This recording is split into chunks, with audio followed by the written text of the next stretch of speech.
आने लगे।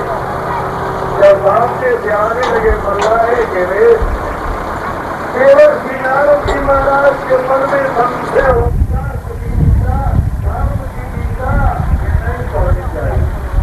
ये सब है गुरु बनाने के लिए मैं ढूंढ रहा हूँ और ये सामने से दिखाई दिया मल्लाहा। शिव जी ने कहा था जो भी मिल जाए उसी को गुरु बना लेना। अब क्या करूं, क्या गुरु बनाऊं इनको? लेकिन आदेश था देवताओं की, इसलिए देवर्षि नारद जी स्वीकार करके उस मल्लाहे के सामने जाते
वो गए और जाकर के भगवान सूर्य के जो घोड़े जुटे हुए थे और उसी में जाकर के वो लिपट गए।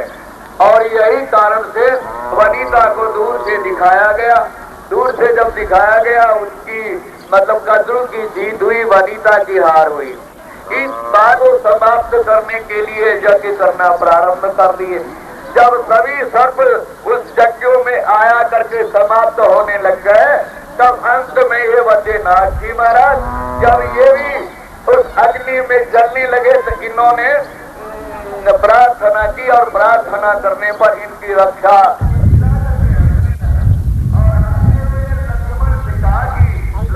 लक्ष्मण तुम ये बताओ कि मेरा दुश्मन कौन है? मेरा दुश्मन लक्ष्मण जी कहने लगे महाराज मेरे भाई मुझे नाम क्या है? तो बोले क्यों?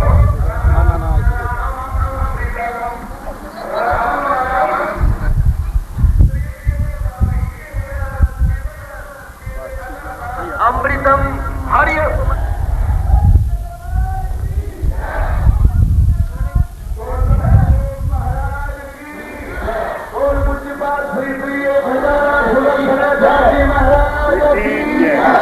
आगे कोई नहीं बने अपने अपने स्थान पर। बोलिए श्री गुरु महाराज की, श्री गुरु महाराज की, श्री गुरु महाराज की। बैठिए कभी शांति से बैठिए भैया थोड़ा।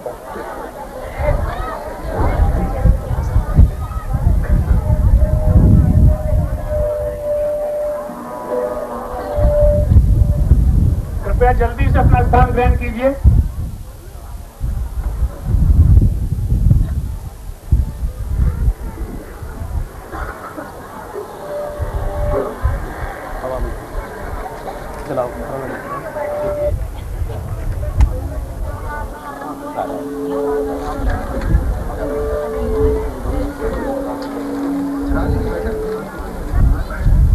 लोग बैठिए।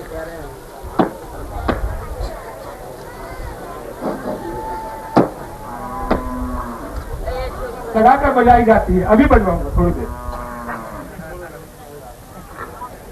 हरे कृष्ण कृष्ण कृष्ण हरे हरे, हरे कृष्ण कृष्ण कृष्ण हरे हरे, हरे राम राम राम हरे हरे, हरे राम राम राम हरे हरे, हरे कृष्ण कृष्ण कृष्ण हरे हरे, हरे गुरुदेव महाराज की जय, बोल सच्चे दरबार की जय। कलयुग में नर नार, गुरु संगत में करत हैं कलयुग में नर नार, कहे मोहन सत्संग करो मन में श्रद्धा धार। सत्संग तीर्थ रूप है, सत्संग मोक्ष द्वार, कहे मोहन तज कुसंग को सत्संग कर हर बार। कहे मोहन सत्संग से मिलत पदार्थ चार, ताते तू सत्संग कर निश्चय मन में धार। कहे मोहन तरना चाहो भवसागर से नीत, नित प्रति सत्संग कर धारे मन में प्रीत। सतगुरु पूर्ण पाया, बड़े ध्यान का है ये कि सतगुरु पूर्ण पाया, कार्य होया रास, कहे मोहन मंगल भया टूटी जम की फांस। गुरु का दर्शन पाए के मोहन हुआ निहाल। आज कई दिनों में दर्शन, अब वहाँ उद्यान में भी दर्शन कराए तो गुरु का दर्शन पाए के मोहन भया निहाल, सब अंग फूले फाग जूं देखा दीन दया। सतगुरु अपने दास का लेखा देत निवार, सतगुरु अपने दास का लेखा देत निवार, कहे मोहन परलोक तिस कोई न पूछन हार। बोल गुरु महाराज की जय। आपका बहुत बहुत धन्यवाद दास जी। आप बता लो मुझे, आप यार के दोनों डॉक्टर गए हैं, मनसारा में नहीं होगा। अरे नहीं भेजो, ऐसा नहीं भेजो, क्या नहीं थे।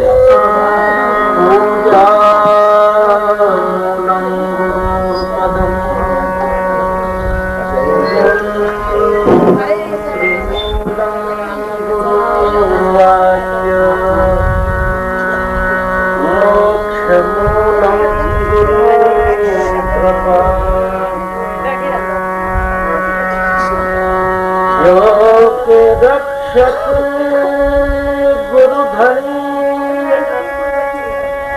करे कहा सत्योर, हरि रूप है तो ठोर है, गुरु रूप है मैं बोल गुरु महाराज की जय।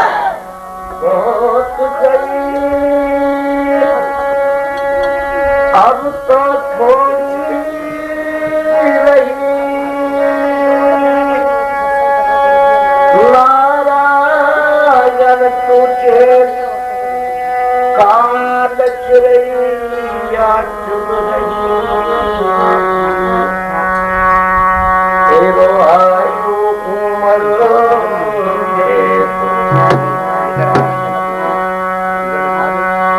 नाम प्रभाव जान गण रावो, प्रथम पूज यही नाम प्रभाव, सुमरी पवन सुत पावन नाम, अपने बस कर राखे राम। ओम श्रीमन नारायण नारायण श्रीमन नारायण नारायण नारायण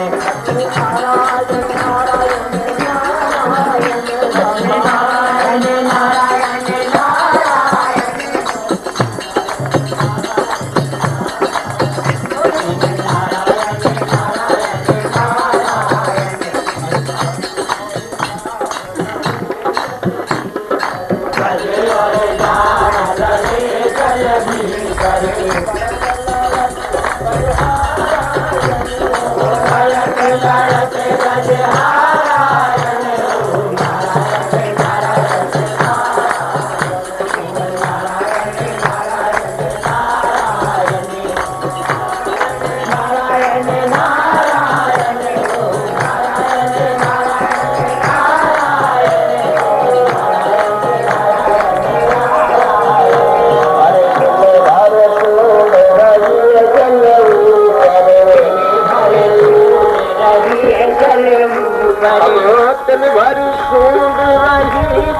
ऊपर दिन भर सूर रहिए चले ऊपर सब हरि नाम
नागवासः कनक कपिशं वैजयन्ती च मालां रंधान वेणु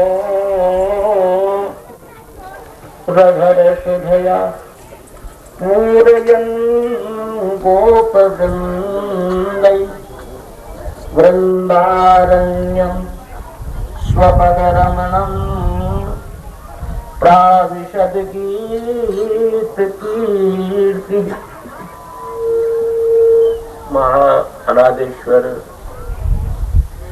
परम ब्रह्म ज्योति स्वरूप साकार निराकार स्वरूप परम ब्रह्म परमात्मा अनादि महायोगेश्वर भक्तों को आनंददायक कृष्णचंद्र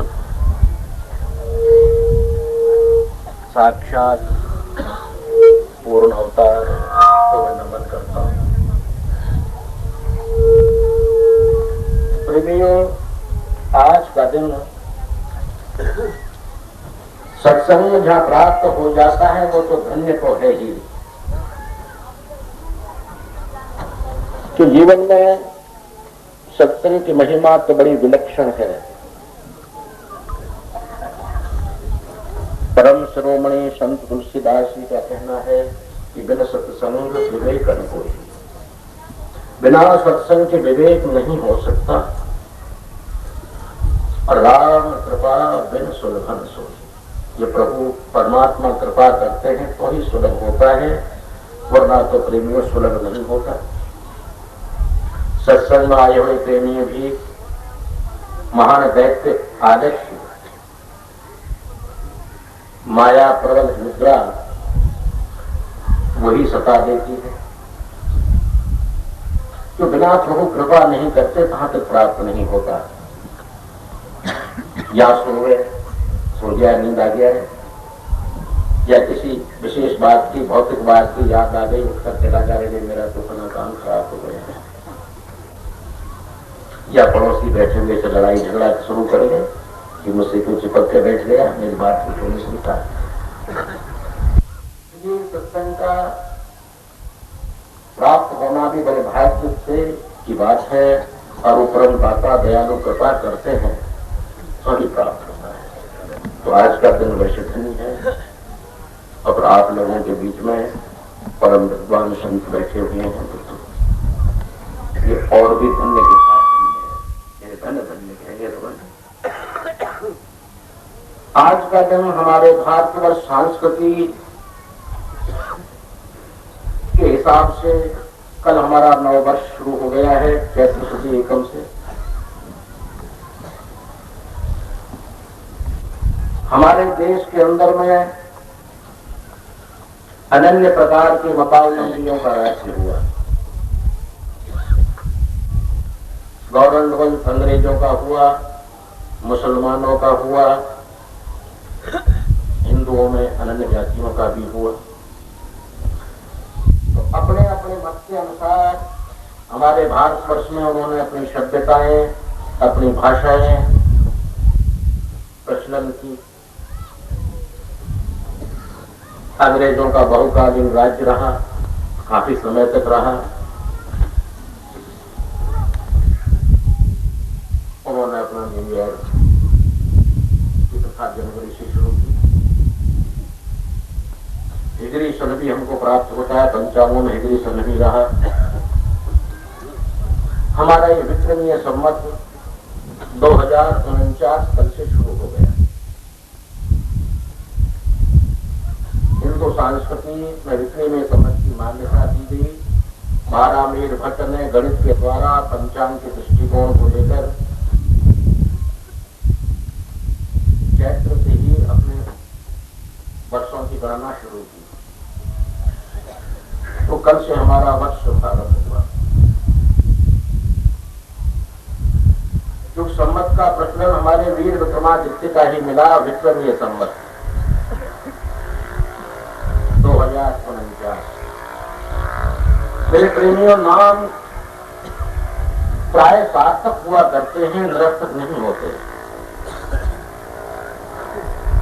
भगवान राम का भी नामकरण किया तो ऋषि मुनियों ने, हमारे ऐसे विद्वानों ने बड़ा विचार करके रखा कि धन धर्म अर्थ काम मोक्ष चारों विधि जो देने वाले हैं वो राम हो। जाके सुमरन से पुनाशा नाम शत्रुघ्न वेद प्रकाशा। वेद ने तो प्रकाश नहीं किया, पर वेदों को जानने वाले विद्वानों ने वेद के द्वारा प्रकाश किया। उदर भरण पोषण कर जोई, आकर नाम भक्त अस होई। मेरा कहने का भाव प्रेम ये कि नाम निरर्थक नहीं होता, नाम के अंदर में सार्थकता भी होती है। मनमाने जो नाम रख लिए जाते हैं आजकल के, उनके लिए मैं नहीं कह सकता, क्योंकि नीटू बीटू सीटू पप्पू पप्पी ये शायद निरर्थक ही हो सकते हैं, क्योंकि मनमाने नाम है। बाकी अपनी गणित के द्वारा, ज्योतिष के द्वारा, जन्मकालीन नक्षत्र के द्वारा जो नामों का रखे जाते हैं वो प्राय चरितार्थ होते हैं। वीर विक्रमादित्य राजा साधारण नहीं था, परम विद्वान भी था, परम भक्त भी था, परम साधक भी था और परम पुरुषार्थी भी था, और वीरों में अग्रगण्य भी था। अपने कर्म क्षेत्र में न्याय नीति में सूर्य के समान था, तभी उसका नाम वीर विक्रमादित्य रखा गया। वीर धन विक्रम धन आदित्य, वीरों में अग्रगण्य श्रेष्ठ रहा, और विक्रम ऐश्वर्य पुरुषार्थ उसमें वो सूर्य के समान था। पुरुषार्थ में उन्होंने अपने सम्मत का रचना की। सम्मत केवल 2049 पहले से गुजारा नहीं होगा प्रेमियों। किसी चीज की शुरुआत करने में उसका लक्ष्य हुआ करता है, उसका कोई विशेष अर्थ हुआ करता है। वीर विक्रमादित्य ने अपने शब्द को चरितार्थ करने के लिए सम्मत की रचना की, ये शिक्षा हमको दी। यही मनुष्यों, आपका शरीर परमात्मा से भी बढ़कर है कर्म क्षेत्र में। जो देवलोक जितने भी हैं वो केवल भोग योनि कहलाई जाती हैं, और योनि सब भोग योनि में आती है।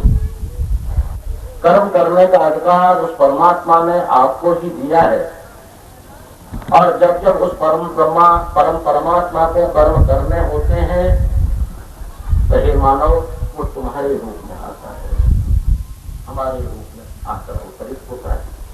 जितने भी हमारे 24 अवतार, जैन मत से 24 तीर्थंकर, आदम बाबा आदि आदि जितने भी हुए हैं, ये सब कर्म करने के लिए मानव शरीर का ही आश्रय लिया है या मानव शरीर में ही आए हैं।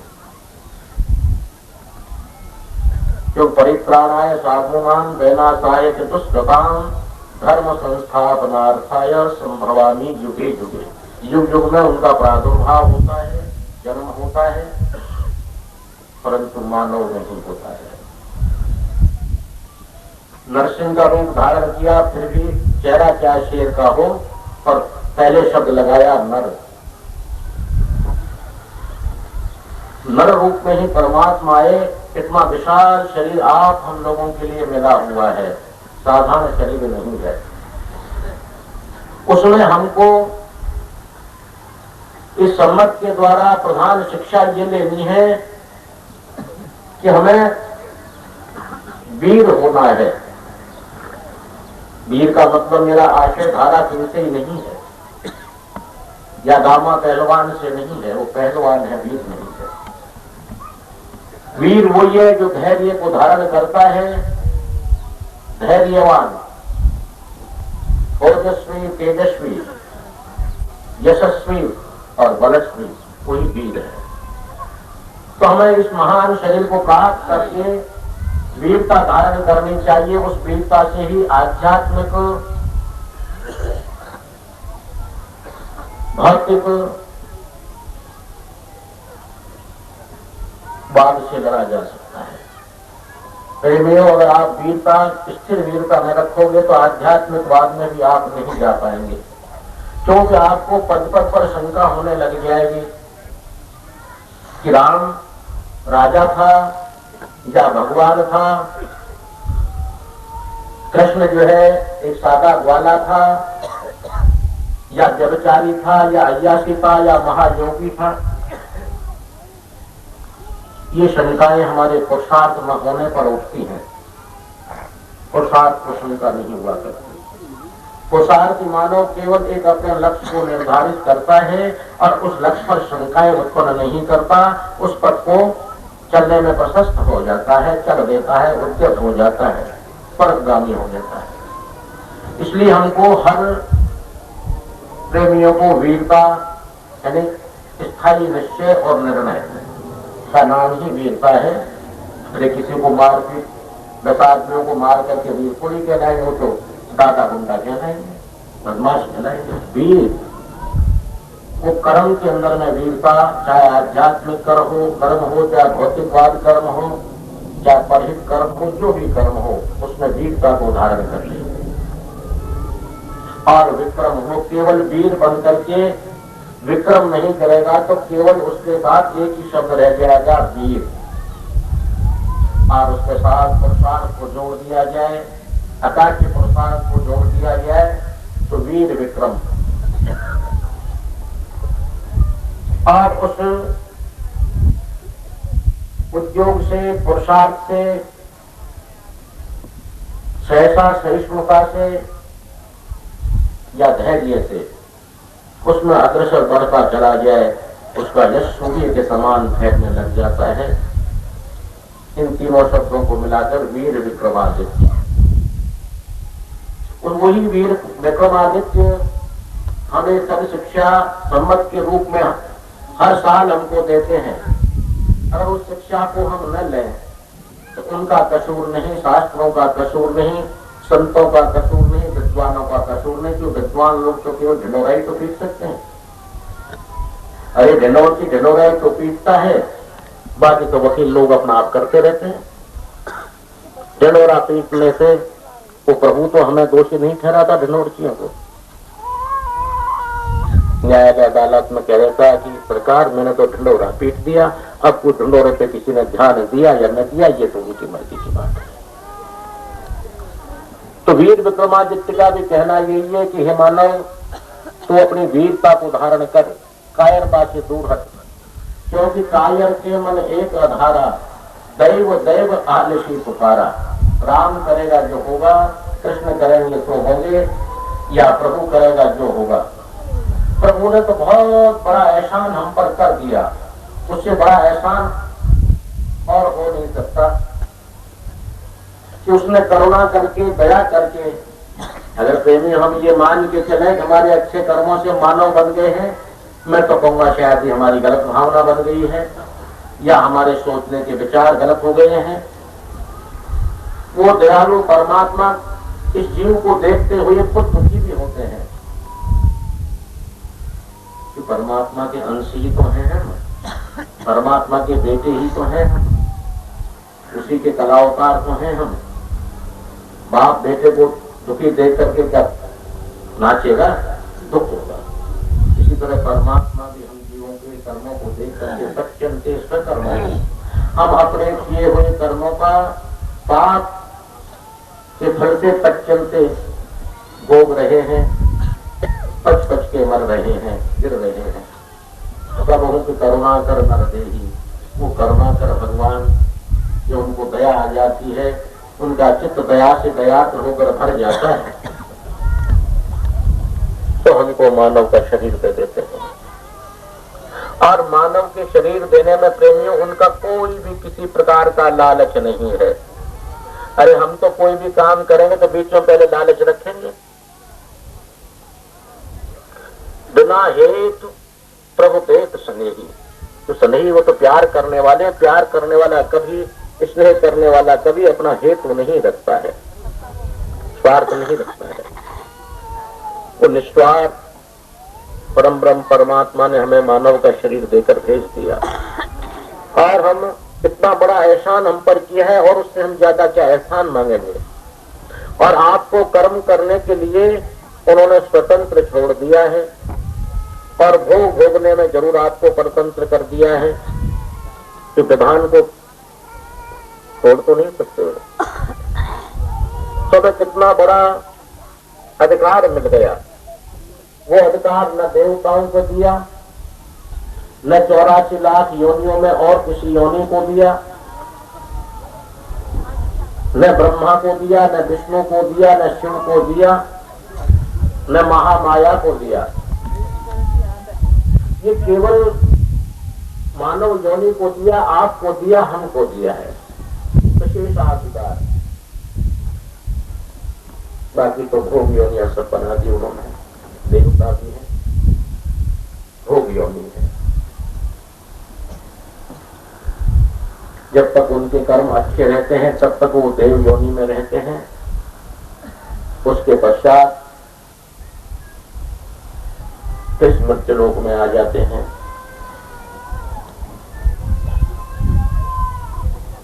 और अपने किए हुए जो अवशेष पर रह जाते हैं उनका पुनः भोग शुरू कर देते हैं।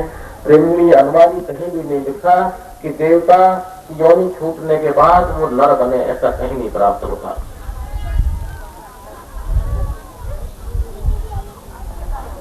तो मनुष्य का शरीर हमें मिला और उस परमात्मा ने इस शरीर को विशेष अधिकार दे दिया, भोग भोगने में परतंत्र और कर्म करने में स्वतंत्र छोड़ दिया। फिर भी दयालु ने विचार किया कि ये तो ठीक है, इसको एक अधिकार और दे दो। वो प्रेमियों विवेक दे दिया। विवेक और योनि में नहीं है, केवल ज्ञान हर योनि में है। हित अनेक पशु पक्षी हो जाना, पशु और पक्षी भी हित और अनेक, लाभ अलाभ, खाना पीना, सोना उठना बैठना, बाल बच्चे पैदा करना, दुश्मनी करना और प्यार करना, ये सब चीजों में मौजूद है। ये ज्ञान है। अगर इसी ज्ञान तक हम सीमित रहें कि ये मेरा है, ये तेरा है, तो प्रेमियों उनमें हमें शायद फर्क वाली बात न रह जाए। उन्हीं योनियों के समान हमें भी हो गए। तो हमने विशेष अधिकार जो मिले हैं उनका प्रयोग नहीं किया, उन पर चले नहीं, आचरण नहीं किया। तो विवेक ये मानव को ही प्राप्त हुआ, पशु और पक्षियों को नहीं मिला।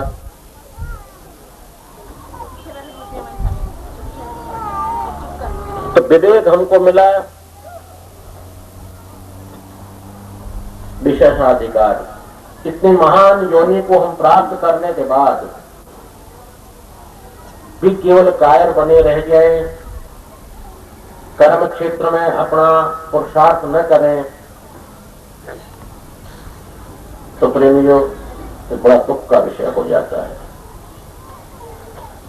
तो वीर, हमें अपने कर्म क्षेत्र में वीर होना चाहिए, अडिग होना चाहिए और पुरुषार्थ में अग्रगण्य होना चाहिए।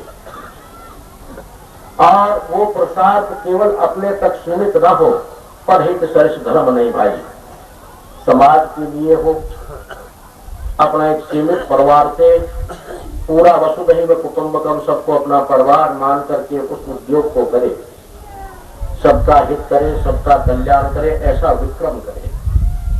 मेरे प्रेमियों, ऐसा विक्रम करने पर आपकी छाती यहां से लेकर वहां तक सूर्य के सदृश हो जाएगी। ये हमारा संवत्सर का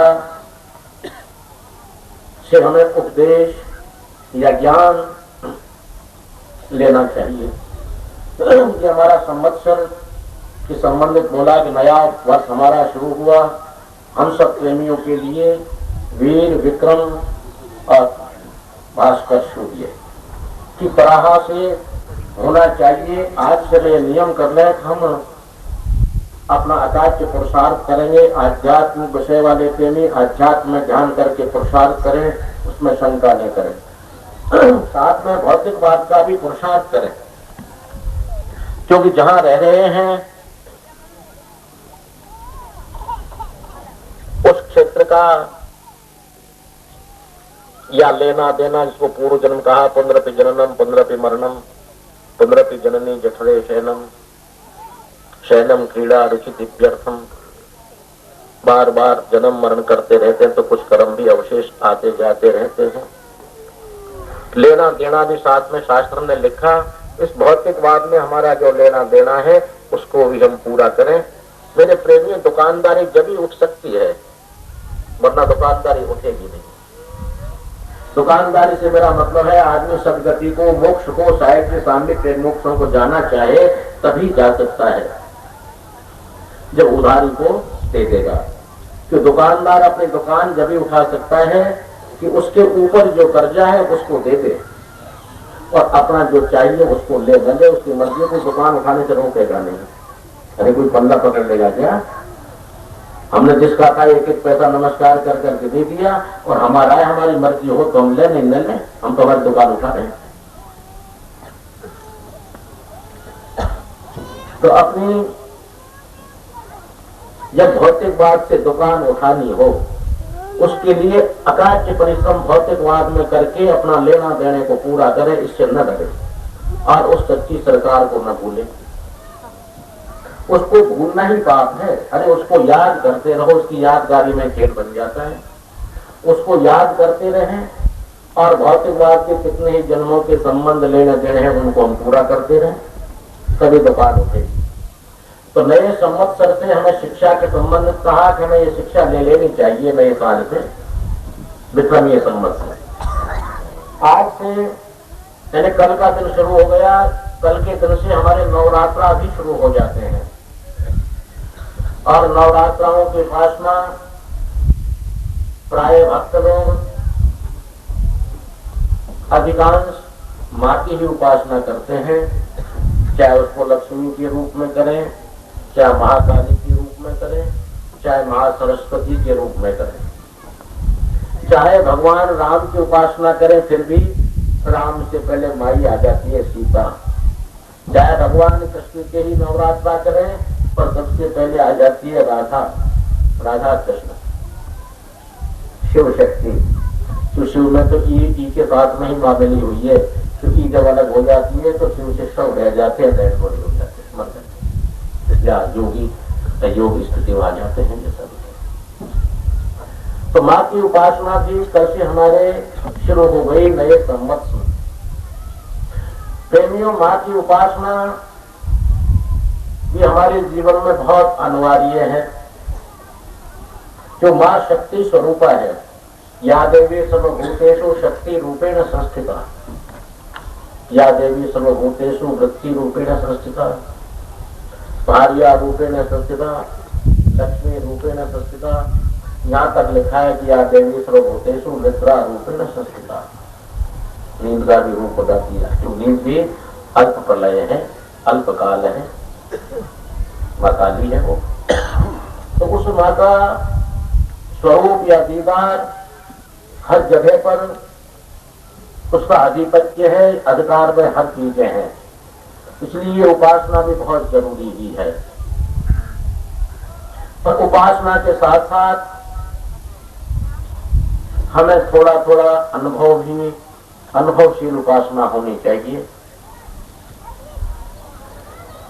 क्योंकि हमने अगर मां से प्रार्थना की पंथानम सुपथा रक्षे मार्गम क्षेम करी तथा राजद्वारे महालक्ष्मी विजय सर्वकाम करो यम यम चिंतयते कामं तम तम प्राप्नोति सुनिश्चितम्। पंथानम सुपथा रक्षे, जितने भी हमारे मार्ग हैं, आध्यात्मिकवाद या भौतिकवाद के रास्ते तो हैं ही।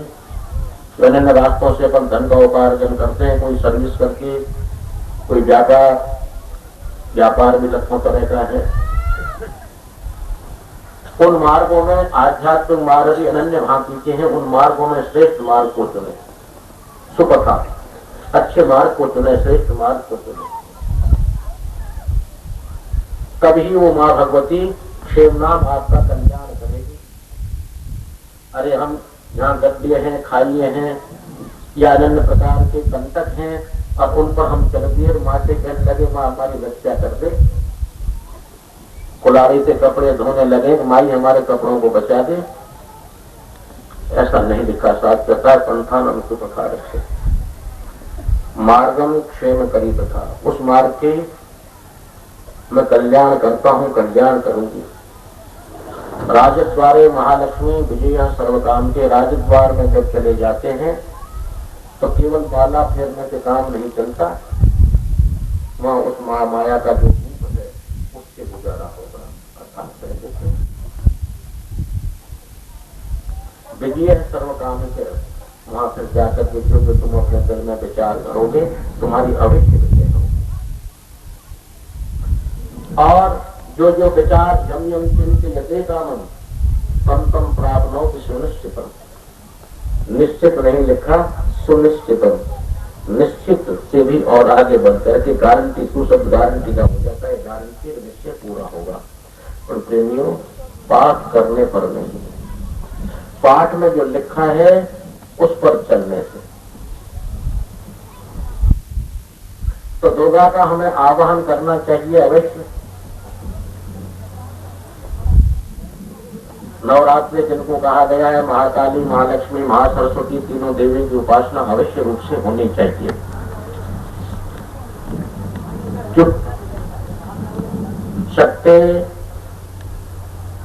शक्ति के द्वारा ही, ऐसा भी कहा समझे शक्ति कलयुगम एवं चंडी गणनायक, मां भगवती और गणनायक भगवान गणेश जी, ये कलयुग में त्वरित फल देने वाले हैं, इन्हीं से विजय होती है। गणनायक बुद्धि के दाता है, श्रेष्ठ बुद्धि के दाता है। हमें गणनायक से बुद्धि की मांग करनी चाहिए, यही गणनायक हमें सद्बुद्धि दे, क्योंकि बुद्धि का ही खेल संसार में चला। बुद्धि यस्य बलम तस्य निर्बुद्धिश्य कुतो बलम, जहां बुद्धि है वहीं पर बल भी मौजूद है। निर्बुद्धिश्य कुतो बलम, जहां बुद्धि नहीं तो कहां बल वहां प्राप्त हो सकता है, बल है ही नहीं। महाकाली, महालक्ष्मी प्रसन्न होकर के मान लो धन दे दें, ताकत दे दें और बुद्धि न हो तो प्रेमी उस धन का, उस ताकत का हम भोग किसी भी रूप में नहीं कर पाएंगे। और कुबुद्धि होगी तो उल्टा करेंगे, धनम मदाय, धन मद के लिए हो जाएगा, शक्तिम परेशाय परिपीड़नाय, हम दूसरों को दुख देने के लिए ताकतवर हो जाएंगे, उल्टा नरक खोद लेंगे। इसलिए गणेश जी से हमें सद्बुद्धि की प्रार्थना करनी है। सद्बुद्धि होगी तो मेरे प्रेमी और रिद्धि और सिद्धि दोनों स्वतः ही आ जाएंगे। तो बुद्धि सद्बुद्धि होगी, सद्गुण होंगे, और सिमट सिमट जल भरे ही तलावा, जिसमें सद्गुण सज्जन कहिया हुआ। जब सद्गुण आ जाएंगे तो रिद्धि सिद्धि कहाँ रह जाएंगे बेचारी, वो तो पहले ही चल देंगी और हम भी चल रहे हैं। तो गणेश की उपासना में और महामाया की उपासना में हर साधक के लिए महाकाली से वो वीरता जो मैंने कही वीर विक्रमादित्य वाली, क्यों वीर विक्रमादित्य काली का उपासक था, काली के द्वारा ही उसने वीर प्राप्त किया था। लोग कहते हैं वीर जो है उसके गण थे जो बैठा उसको ले जाया करते थे, ऐसा हो सकता है, पर मेरा ख्याल तो ये रहा उस माँ ने उसको वीरता प्रदान की थी। तो महाकाली का काम वीरता प्रदान करना है। और महालक्ष्मी से हम विक्रम ऐश्वर्य मांगे, पुरुषार्थ मांगे कि माँ हमको पुरुषार्थ दे। जो अनायास धन की प्राप्ति हम मांगेंगे, वो धन माने देवी दिया तो मेरे प्रेमियों वो लक्ष्मी उलूक वाहिनी आ जाएगी। अनायास धन की प्राप्ति का मतलब है उलूक वाहिनी, तो उसकी कदर वो नहीं जानेगा। तो ये तो हमको मानकर चलना पड़ेगा कि किसी वस्तु के संग्रह करने की विशेषता, अर्थात उसमें पाप पुण्य नहीं होता। पाप और पुण्य का विवेचन खर्च से शुरू होता है, और कहाँ उसने खर्च किया।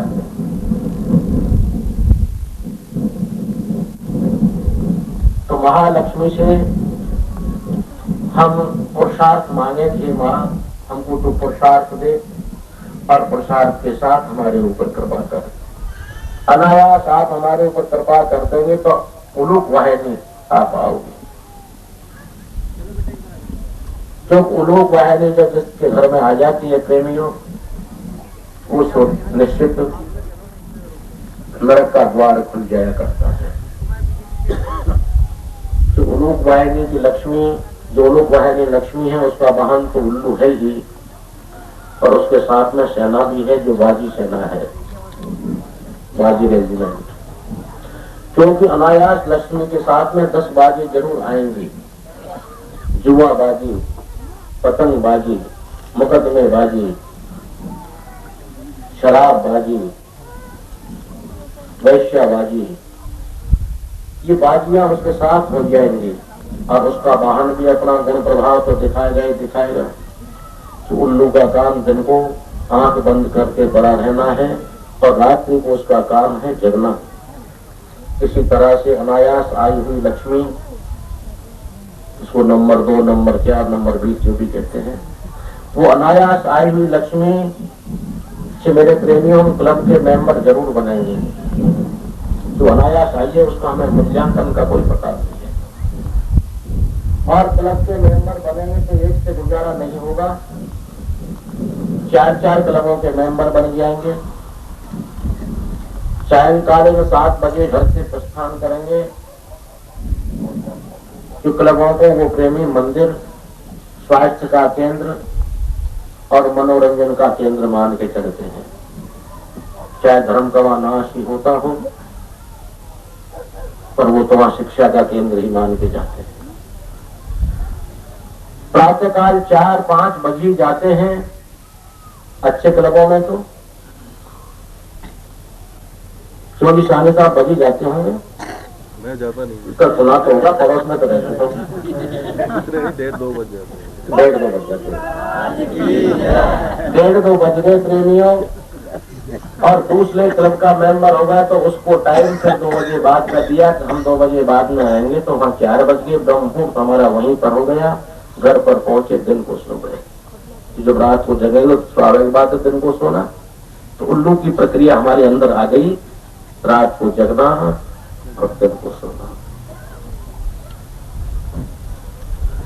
और जब तक रहे ये वो लक्ष्मी हमें उल्लू ही बनाए रखेगी, और वो टिकेगी भी नहीं, क्योंकि धर्म के बंधन के बिना लक्ष्मी टिका नहीं करती। और उलूक वाहिनी लक्ष्मी कभी धर्म की ओर जाने नहीं देगी, इसलिए टिकेगी भी मुश्किल वो। तो जब वो जाएगी तो मनुष्य का नाम दरिद्र कर जाएगी, परंतु वाहन कहता है कि मेरा भी तो गुण तेरे अंदर आना चाहिए कुछ। तो वो जाते टाइम उसको उल्लू का पट्टा बना जाती है। लोग कहते हैं उल्लू का पट्टा था, संभाल नहीं पाया लक्ष्मी को, तो अपना वाहन भी तो गुण छोड़ेगा। बोले माई अगर तेरा वाहन हूं मैं, उसको है ना तुझे लादे फिरता हूँ, तो कभी मेरा गुण भी इस घर में हो जाना चाहिए। बोला हाँ तू भी छोड़ दे। तू क्या छोड़ेगा? बोलो मैं तो इसको उल्लू का पट्टा बना के जाऊँ ना। बोले ठीक है। इसलिए महालक्ष्मी से हमें कामना लक्ष्मी की न करके उससे पुरुषार्थ की कामना करें, विक्रम की कामना करें। ये माँ हमें पुरुषार्थ दे और इतना विक्रम दे, धैर्य दे, ताकि हम आपकी विभूति को प्राप्त करते हुए संसार का पूर्ण सुख का आनंद लें और आनंद लेके मोक्ष को न भूलें। तो जब महालक्ष्मी कृपा करती हैं नारायणी, उस वक्त में मनुष्य के हाथ में दोनों वस्तु दे देती हैं, धन भी देती है, साथ में धर्म भी देती है, धन धर्म। और धर्म जब साथ में दे देती हैं तो वो धर्म लक्ष्मी को जाने नहीं देता। जब जब भी इच्छा करेगी जाने के तुरंत रोक देगा। बोले कहाँ जाती है? इसने ऐसा किया भी तेरे ऊपर कर्जा पड़ा है, रुक जा। तो महालक्ष्मी से हमें पुरुषार्थ ऐश्वर्य मांगना चाहिए, और माँ भगवती सरस्वती से हमें सद्बुद्धि प्राप्त करनी चाहिए या मांगनी चाहिए। मांगने का विषय बताया है ये तो हमें ये उपासना बहुत जरूरी ही है, क्योंकि मानव के लिए मांगना भी जरूरी है।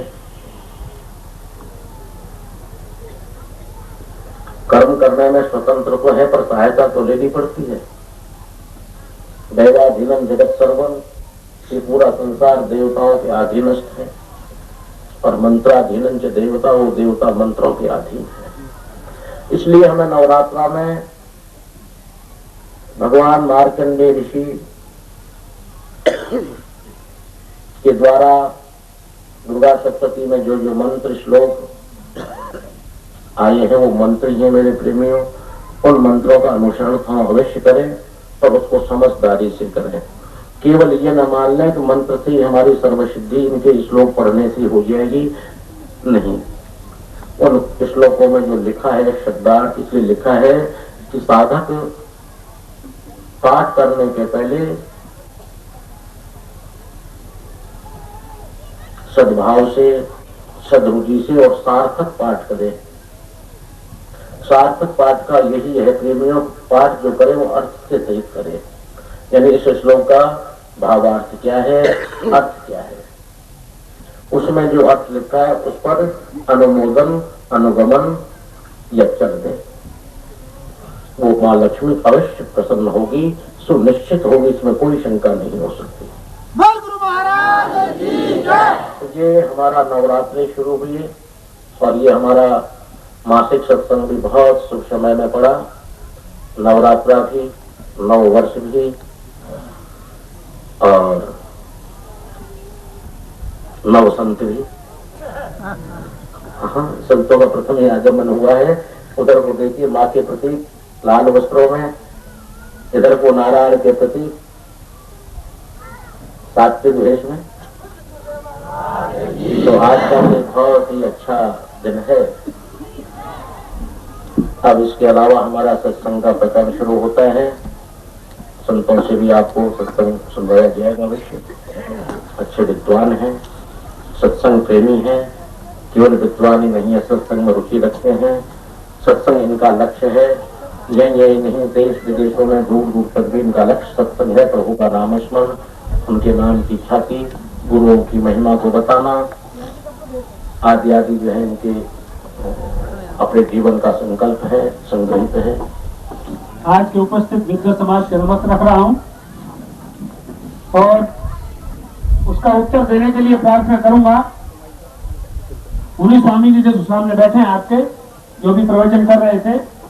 ओम प्रकाश जी फिरोजपुर झिरका, ओम प्रकाश जी फिरोजपुर झिरका, आप खड़े हैं? आप हैं कि मैं इंटरेस्टेड हूँ?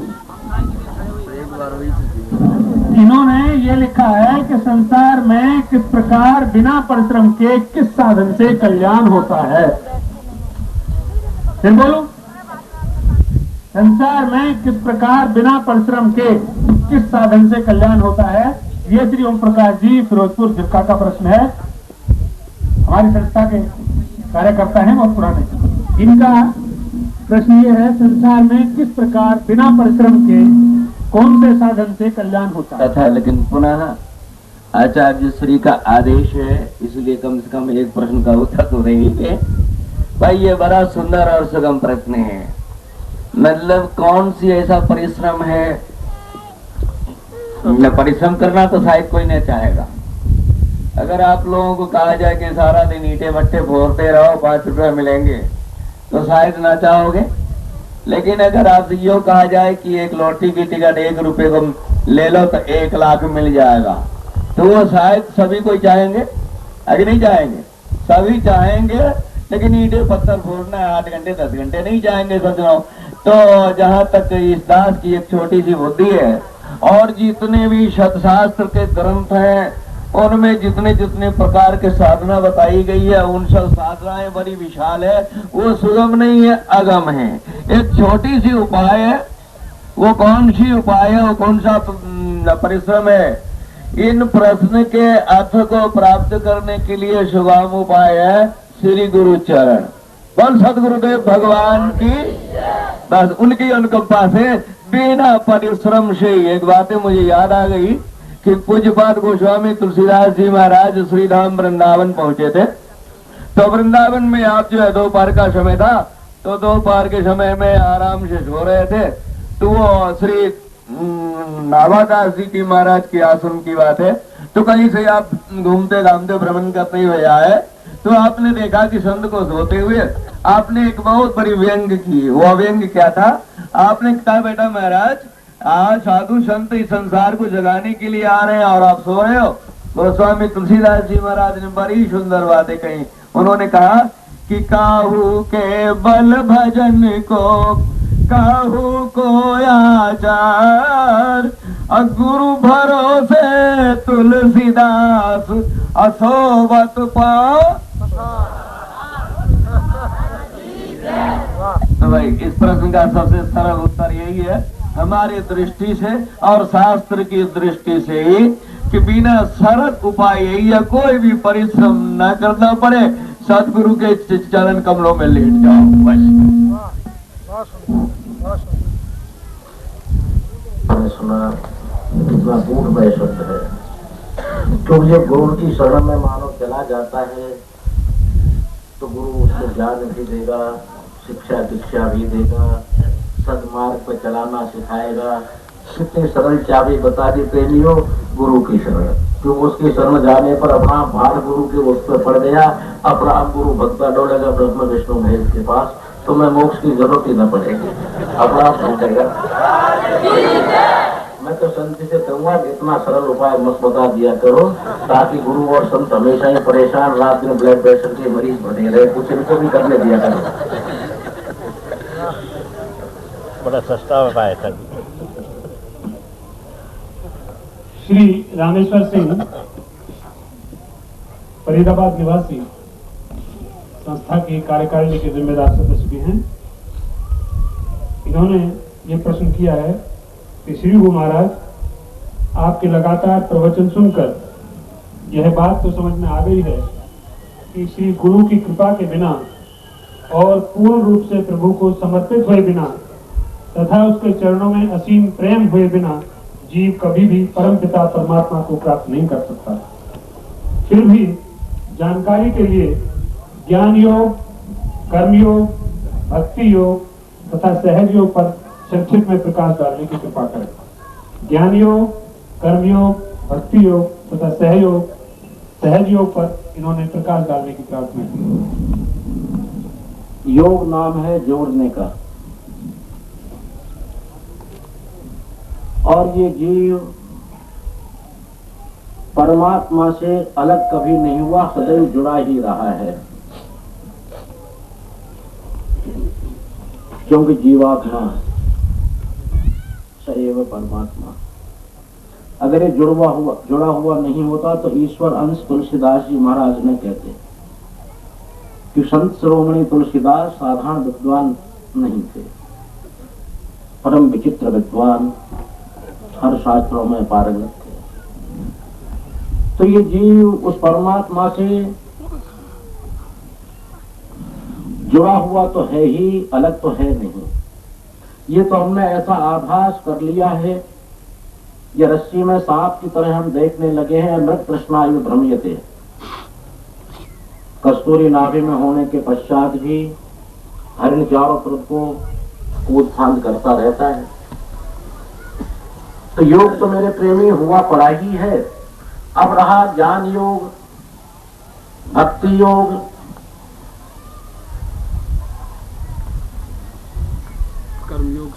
कर्मयोग, सहज योग। अब ये चार प्रकार के इस जीव को परमात्मा में मिलाने के साधन हो गए। मेरे प्रेमी, योग जो आजकल हमारे आसन चल रहे हैं, हमने इनको योग घोषित कर दिया है। ये आसन है, योग नहीं है। मयूरासन, कुक्तासन, पद्मासन, सर्पासन, मुर्दासन जो भी है, हम इनको योग मान बैठे हैं। वैसे योग है नहीं, ये शारीरिक व्यायाम है। इनसे हम परमात्मा को कुकुटासन करके परमात्मा से इस जीव को जोड़ नहीं सकते, हलासन करके नहीं जोड़ सकते, कुक्तासन करके नहीं जोड़ सकते। इसलिए योग का जो विषय है तो अलग है मेरे प्रेमी इस शरीर के अंदर की चीजों को छेड़े। इसमें बहुत सामान भरा हुआ है पर छेड़ते नहीं। इडा पिंगला सुषुम्ना को छेड़ना शुरू कर दें, सहस्त्रार कमल चक्र को छेड़ना शुरू कर दें। अरे बिना छेड़े तो ये कुछ करेंगे नहीं। नादस्वर को छेड़ना शुरू कर दें, उसको नहीं छेड़ेंगे। बीणा को अगर नहीं छेड़ेंगे तो रखे रखी बीणा तो नहीं बजेगी। ढोलक को नहीं छेड़ेंगे तो ढोलक भी नहीं बजेगी। छेड़ना तो पड़ेगा। तो भीतर की हमारी गुप्त ताकतें हैं, इडा पिंगला सुषुम्ना, सहस्त्रार कमल चक्र, अष्ट कमल चक्र, चतुष्कमल चक्र, मेरुदंड, इनको भीतर से क्रियान्वित छेड़ने से अनहद उत्पन्न होता है, नाद उत्पन्न होता है। और अनहद नाद उत्पन्न हो जाने के बाद में वह परमात्मा की ओर आकर्षक जीव को करना शुरू कर देता है और उस अनहद नाद से परमात्मा में जोड़ दे। मेरे प्रेमी ये तो योग है, पर मेरी राय में ये बहुत कठिन है। ये संत लोग कर सकते हैं। मेरे प्रेमियों, आपके हमारे बस की मुश्किल बात है, क्योंकि योग के लिए न्यूनतम एक युग 12 साल, गुना तो 36 साल का प्रमाण सुनिश्चित है कि 36 साल तक निरंतर परिश्रम और मेहनत करने के बाद जो खेचरी मुद्रा में ही 3 साल लग जाया करते हैं, इडा पिंगला सुषुम्ना को या चंद्रस्वर सूर्यस्वर को मन इच्छित लाने के लिए भी कई वर्ष लग जाते हैं, महीने नहीं लगते। तो इतना लंबा समय इस भौतिकवाद में हमारे पास शायद नहीं होगा। इसलिए इस प्रणाली को मैं ये नहीं कहता कि भूलें, अगर भूलें तो ये विद्या रहेगी कहां, पर हमें इस ओर नहीं जाना चाहिए, क्योंकि फिर तो हमारा वो लक्ष्य हो जाएगा जैसे एक छोटे बच्चे के लिए 10 फुट ऊपर लगे हुए अंगूरों के गुच्छे बता दिए जाए, बेटा ये अंगूर है, खा ले। बच्चा अपना पूरा प्रयास करता है, उछल कूद करता है, पर हाथ नहीं आते तो वो अंगूरों से घृणा करने लग जाता है। कभी कभी चिड़ बन जाती है तो अंगूर का नाम लेते गाली गलौज शुरू कर देता है। ऐसा भी हो जाया करता है। इसलिए उस योग रामेश्वर सिंह जी योग का मैंने संक्षिप्त विवरण दिया कि इडा पिंगला सुषुम्ना के द्वारा मनुष्य पूर्ण ध्यान स्थिति में होकर के नाभि कमल पर पहुंचे और वह सर्पणी को जागृत करे। सर्पणी को जागृत करते तो कुंडलिनी भी कहा है, सर्पणी का है, सहस्त्रार भी कहा है, और वहां से पुनः इडा पिंगला पर आए और इससे ऊपर ब्रह्मांड की अंदर जीव को ले जाए। ध्यान ये योगी की स्थिति हो जाती है। इसके साथ ही उसी का प्रकरण ध्यान योग है, जो अष्टांग योग है, एक नहीं उनमें ध्यान योग है। ध्यान का यही है कि जिस वक्त ध्यान लगे उस वक्त संसारिक सामाजिक भौतिकवाद की अनन्य वस्तु कोई भी न आए, केवल तू और मैं दो ही रह जाए। उस स्थिति में पहुंच जाने का नाम ध्यान योग है। कर्म योग यही है कि निष्काम भाव से प्रभु की ओर कर्म करते चले जाओ और समाज भौतिकवाद का सकाम करो। क्योंकि मैंने यही कहा कि भौतिकवाद में निष्काम सेवा करेंगे तो महीने को वेतन को नहीं जाएंगे तो भूखे मर जाएंगे बच्चे। जब 1 महीना हमने तनख्वाह नौकरी की है तो 30वें दिन 31वें दिन तो हमें वेतन को जाना ही पड़ेगा, वरना खाएंगे क्या।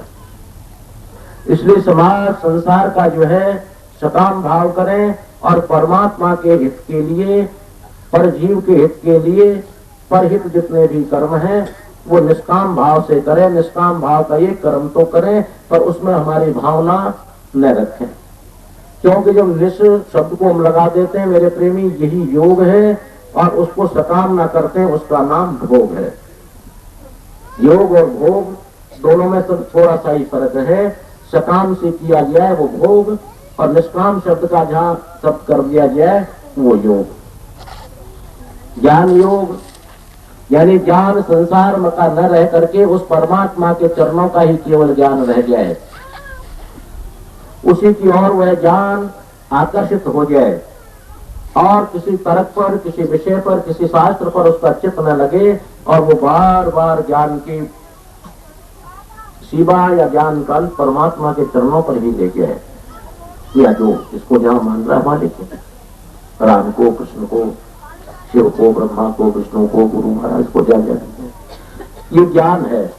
मेरा ख्याल तो इन योगों के बजाय सबसे बड़ा योग है नाम रूपी योग के द्वारा मेरे प्रेमी जीवात्मा को जोड़ दे तो बहुत ही सुंदर रहे।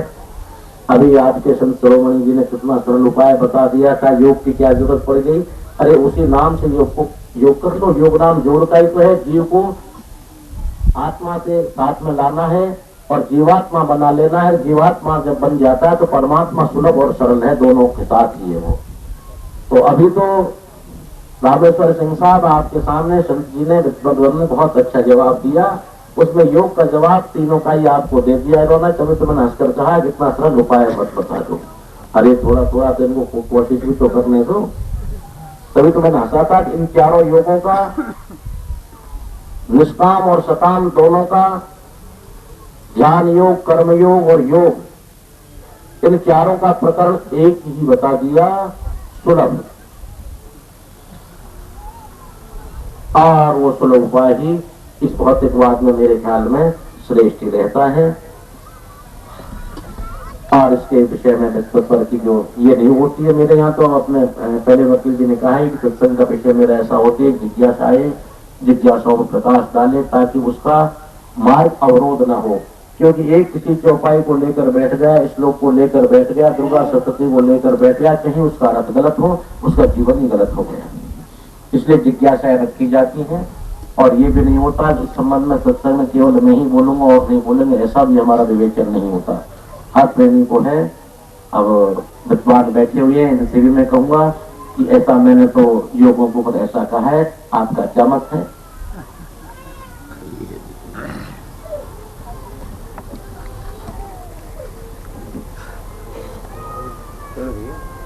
नहीं, मत होना चाहिए। सत्संग का मतलब क्षण करने के लिए बात भाई साथ। भाई आपकी आदेश है कि इसमें आपका क्या मत है? भाई मैं तो यही कहूंगा कि मेरा मत, आपने जो भी कुछ कहा है वो शायद हम जैसे अज्ञानी जीव को समझ में ना भी आए, क्योंकि कर्म योग, ज्ञान योग और भक्ति योग, हम योग, ये योगों के प्रति मुझे जानने की आवश्यकता ही क्या है। क्योंकि किसी भी, अगर कोई कह दे कि समुद्र में मोती तैर रहा है, तुम जा करके ले आओ, अगर मान लिया जाए मेरे समुद्र में अगर तैरने की क्षमता ना हो तो शायद वह समुद्र की मोती मेरे लिए व्यास ही हो। दूध में घी है, ये सभी कोई जानते हैं, दूध में घी रहता ही है, यह निश्चित है और सत्य है। लेकिन अगर दूध में घी है तो घी को निकालने के लिए बहुत प्रयत्न करना पड़ता है। लेकिन मैं आप लोगों से निवेदन करना चाहूंगा कि घी खाने से शायद कई नुकसान भी कर जाए, लेकिन दूध पीने से नुकसान, तो अगर दूध पीने से नुकसान नहीं होगी, मैं जानता हूं कि फिर श्री चरणों का ऐसा ही आदेश होगा कि आप फिर पेट खोलना प्रारंभ कर देते हैं। ये तो निश्चित भाई खोलना तो पड़ेगा ही, क्योंकि प्राणी सब चाहता है कि सरल उपाय से ही भगवत की प्राप्ति हो जाए। और आपने भी ऐसा कहा है कि ये ज्ञान योग्य है, सम जम नियम, आसन, प्राणायाम, प्रत्याहार, ध्यान, धारणा, समाधि। तो पहले तो अभी इतनी अवकाश नहीं है। अवकाश कहां से आए? काम धंधे से लोग इतने बिजली के तरह नाचते हैं कि सवेरे उठना चाहिए ब्रह्म मुहूर्त में तो 8 बजी जाती है। वो जल्दी जल्दी रहा, नहाने की भी उतनी जल्दी फुर्सत नहीं हुई तो फुल पैंट शर्ट लगाए अपने काम धंधे में निकल जाते हैं। उनको हम कहें कि भाई महाराज, ईश्वर को प्राप्त करने के लिए ज्ञान योग की सहारा लो, यानी सम जम नियम, आसन, प्रत्याहार, ध्यान। तो शायद ये बहुत ही असंभव सी बात लगती है, क्यों? उतना समय नहीं है। तो ये सबसे सुंदर सुगम उपाय तो मैं यही कहूंगा कि जैसा अंत में आपने श्री मुख की वाणी है कि नाम रूप लीला और धाम, यानी ये सुगम हो सकता है। और ये सुगम आपके माध्यम से हुई। ये अभी आपने कहा है कि महाराज ये बड़ा सुलभ होगा जनजीवों के लिए कि नाम का रटन करें। नाम जो महामंत्र गुरु के द्वारा जो प्राप्त हुआ है, उस मंत्र को ही सब कुछ समझ ले।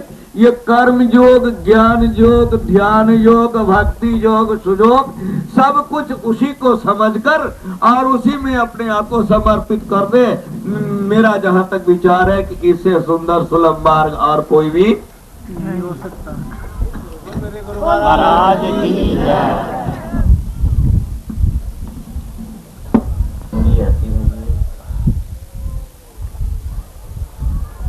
आत्मा का बोध साधारण जीव को होना असंभव ही है। आत्मा का बोध, अब मैं क्या करूं, उन्होंने एक 100 तालों की एक चाबी भी हुआ करती है मेरे ख्याल में, उसको कुछ और कहते हैं, चाबी कहते हैं मास्टर की। मैं क्या करूं, ये संत बैठे हुए पहले मिल गए तो मैं कह देता मास्टर की मत डालो आज, करो तो मास्टर की डाल दी।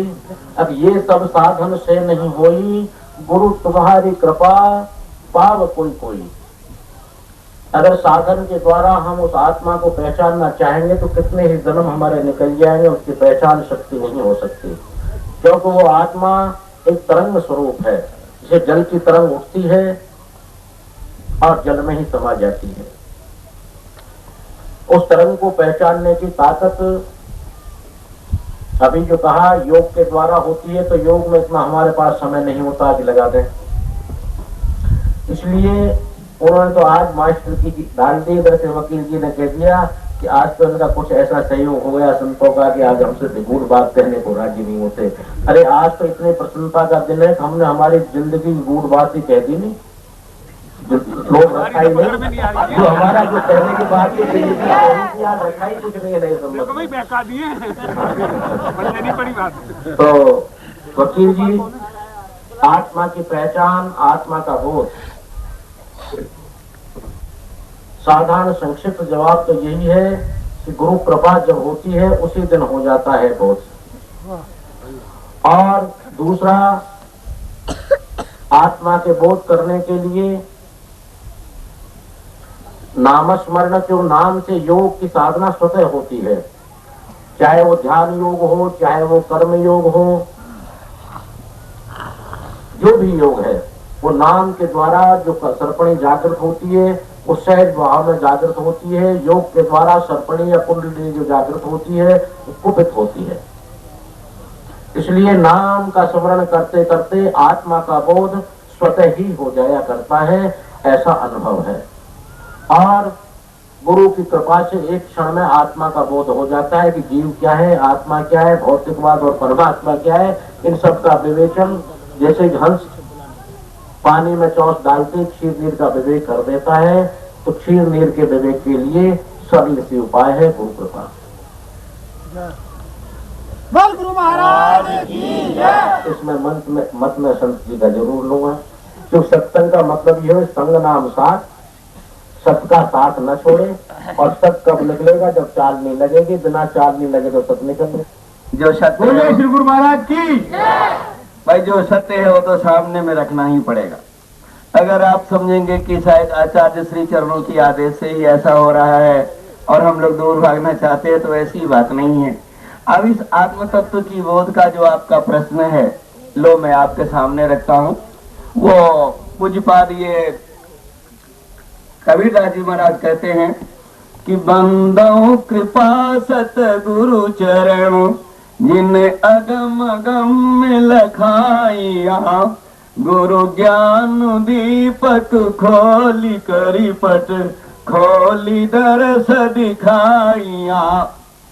ये आत्म तत्व अबोध जो है, और साधन से शास्त्रों के अनुकूल में कहूंगा कि और भी कोई भी ऐसी साधना नहीं है और उसका साध्य नहीं है जो आत्म तत्व की बोध हो जाए। आत्म तत्व की जहां तक मैंने जो भी कुछ अवलोकन किया है और आप श्री चरणों का जो आशीर्वाद है, उस आशीर्वाद में सबसे आत्मगुण की जो विशेषता है और उसकी और जो दृष्टि है, वो एकमात्र सदगुरु चरण कमल ही है।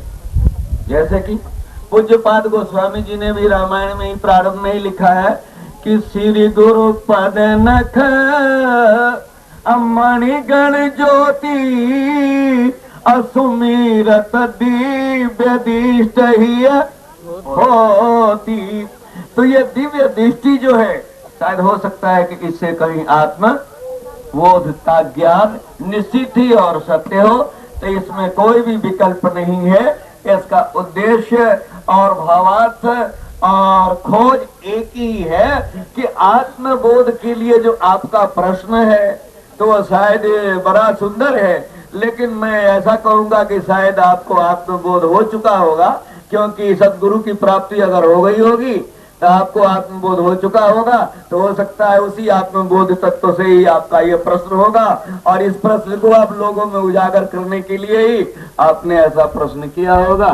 बस इन प्रश्न का ये बिल्कुल सच है कि आत्मबोध इनको हो चुका, केवल उसकी पुष्टि कराना चाहते हैं। तो इसलिए मैंने कह दिया कि मैं शायद गलत पुष्टि कर दूं, इसलिए संतों की मोहर भी और लगवा दो। अरे एप्लीकेशन में तो ठीक है, पर एप्लीकेशन में सहायक और प्रधान दोनों की मोहर लग गया तो बहुत अच्छी बात है, उसकी वैलिडिटी ज्यादा हो जाती है। तो 8 श्री श्री 108 और श्री श्री 1008 का क्या अर्थ है, इनमें क्या अंतर है? 108 और श्री श्री 1008। मेरे प्रेमी, बिना एड्रेस के तो हमारा अंतरराष्ट्रीय पत्र भी नहीं जाता, कोई बैरिंग भी नहीं जाती। बैरिंग पे भी चाहे पैसा देना पड़े, पर उस पर एड्रेस तो लिखा जाता है। पोस्ट कार्ड में भी एड्रेस तो लिखा जाता ही है। पीछे की तरफ गोपाल चित्कारिया लिखा हुआ है, कार्ड पे लिखा है। अब ये कैसे कि कार्ड उन्हीं का है, गोपाल चित्कारिया या किसका है? आपका है। ये मेरे प्रेमी एक डिग्रियां समझ लीजिए या उपाधि समझ लीजिए। 108, 1008 डिग्रियां में ले लीजिए इंग्लिश शब्द में, वैसे उपाधि हैं ये। उपाधि का अर्थ होता है एक मान्यता कह दीजिए। जैसे अंग्रेजों ने फलाने के सेठ को उपाधि दी थी बिड़ला। हालांकि बिड़ला कोई जाति नहीं है, बिड़ला कोई वस्तु नहीं है, बिड़ला कोई जो है जानवर नहीं है, एक उपाधि मिली उनको बिड़ला। बिड़ला का होता है कोई कोई। तो इसी तरह से ये उपाधि कह दीजिए, डिग्री कह दीजिए, जो भी कह दे। जैसे मंडलेश्वर, महामंडलेश्वर, योगेश्वर, महायोगेश्वर आदि आदि उपाधियां हैं। ये उपाधि हमें वैष्णव समाज, रामानुज यानी वैष्णव समाज हम सभी बैठे हुए हैं, इनमें संप्रदाय है। रामानुज संप्रदाय है, रामानंदी संप्रदाय है, निम्बार्काचार्य संप्रदाय है, राधा वल्लभी संप्रदाय है। जैसे रामानंदी महात्मा जी बैठे हुए हैं, ये श्री रामानुज जी है। महाराज जी आपके सामने निम्बार्काचार्य जी हैं। निम्बार्काचार्य है नहीं महाराज, रामानंदी हैं। तो ये चार आचार्य, चारों दिशाओं को जिसको महा आचार्य कहते हैं, उस टाइम पर चारों आचार्यों ने अपना उस परमात्मा के चार अंश प्रकट होकर के चारों तरफ प्रचार किया। जो काम ये भगवान का था, धर्म संस्थापनार्थाय भगवान का काम था, पर राम इतने बिजी हो गए थे कार्य क्षेत्र में या उस संस्थापना मर्यादा को बांधने में कि इस बात की मर्यादा या प्रचार नहीं कर पाए। उनको बड़ा कष्ट हुआ, बड़ा दुख हुआ भगवान को। भगवान नारायण स्वरूप जब हुए तो बड़े उदासीन रहने लगे। लक्ष्मी ने कई बार पूछा कि आप उदासीन क्यों हैं प्रभु? भगवान लक्ष्मी से न बोले। मेरी उदासी को सुनने वाला तो एक ही हो सकता है, लक्ष्मण शेषावतार, शेष जी सुन सकते हैं। उनका प्रभु मेरे लिए आज्ञा दीजिए। लक्ष्मण में सब कुछ कर चुका तेरे साथ है, कबर धर्म का प्रचार, धर्म की मर्यादा को न बांध पाया। प्रभु मुझे आज्ञा दीजिए। धर्म का प्रचार ज्यादा करो। कि चतुर्युग में चारों तरफ को प्रभु मैं कैसे कर पाऊंगा, आपके अंदर तो आपकी है और बिना आपके मैं कभी रह भी नहीं सकता। जो ये भी राम लक्ष्मण भरत शत्रुघ्न चार ही तो थे, जो चारों कलाएं हैं, चारों वेद हैं, तो प्रभु मैं तो आपके बिना नहीं जा पाऊंगा। आपका ऐसा मैंने कौन सा अपराध किया कि मुझे आप दूर भेज रहे हैं, आपसे वियोग करा रहे हैं। कुल मेरा तो एक ही नियम है, धर्म संस्था अपना था, संभवामी युगे युगे युग युग में जाता हूं, अब मेरा जाना तो मुश्किल है, क्या करें। और प्रभु मैं नहीं जाता। कहने का मेरा भाव यह है कि ये चार आचार्य उस प्रभु के साक्षात्कार चारों ही है। रामानुज, राम का अनुज नाम छोटा, कौन सा? लक्ष्मण। तो सीधा हिंदी अर्थ कर ले रामानुज से कि राम का छोटा भाई लक्ष्मण, जो रामानुजाचार्य बनके उन्होंने साउथ में प्रचार किया। रामानंदी, निम्बार्क, ये चार आचार्य जो हुए, इन चारों आचार्यों ने चारों दिशाओं में अपना धर्म का प्रचार किया, समकक्षीय समकालीन थे, और चारों का मत, चारों का सिद्धांत, आचारों प्रश्नों धर्म है, चारों में ही है। आचार विचार व्यवहार इन सब में ही चारों मतों के अंदर मौजूद है। सिर्फ नाम का परिवर्तन किया, क्योंकि लक्ष्मण और राम थे तो नाम का परिवर्तन तो उनमें भी हुआ, दोनों राम थोड़ी हो गए थे, दोनों लक्ष्मण हुए। तो मेरे प्रेमी, आपका प्रश्न जो आपका है उसको मैं यहाँ ले आता हूँ कि हम लोगों की संतों की दी हुई डिग्रियां हैं, ये डिग्रियां कह दीजिए, उपाधि कह दीजिए, जैसे मंडलेश्वर, महामंडलेश्वर, योगेश्वर, महायोगेश्वर, अनादि योगेश्वर, इस तरह की ये एक गणना है गिनती की। वो गणना इन संत लोगों की दी हुई है। भाई शरीर को तो संत लोगों ने ये गणना की, अब इसका विशेष चरपार तो संत लोग भी कर पाएंगे। अब इन्होंने ये उपाधि या ये गणना हमें क्यों दी है? साथ में गुरु जी श्री 1008 का है, उसका भी अर्थ बता दें। हमने संतों से ही ये कहा है कि इन संतों ने हमें ऐसा क्यों कह दिया, या क्यों हमको दे दी नहीं है मांगे, बिना मांगे हुए, तो यही जाने के इसका मूल्य क्या है। हमने तो यही मान के चले कि हम लोगों को इन संतों ने उपाधि दी है, एक पद दिया है। गुरु महाराज इन्हीं साहब का ये प्रश्न है, आजकल के समय से मेल खाता हुआ, कि नवरात्रों के व्रत में साबुन से नहाना, शेव करना, कपड़े धोना आदि का परहेज क्यों किया जाता है? मेरे प्रेमी, सरल और सीधा इसका जवाब एक ही है कि नवरात्रों में हम किसी विशेष उपास्य देव की उपासना करते हैं। सेवा कह दीजिए, सिद्धि कह दीजिए, उपासना कह दीजिए। उस उपासना में साबुन, तेल, कंघी करना, अधिक भोजन करना, अपने आचार विचारों से दूर रहना, ये उसमें निषेध है।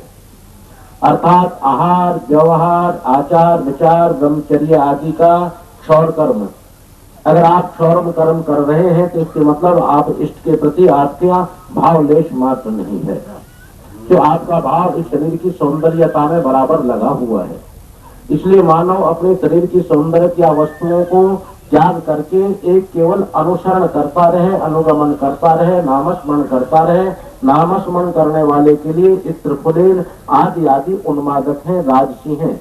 इसलिए हमारे अंदर राजसी तामसी गुण न आ जाए, इसलिए तामसी भोजन, तामसी वस्तुएं, राजसी वस्तुओं का त्याग किया गया है। संत जी महाराज से मोहर लगवाने दीजिए।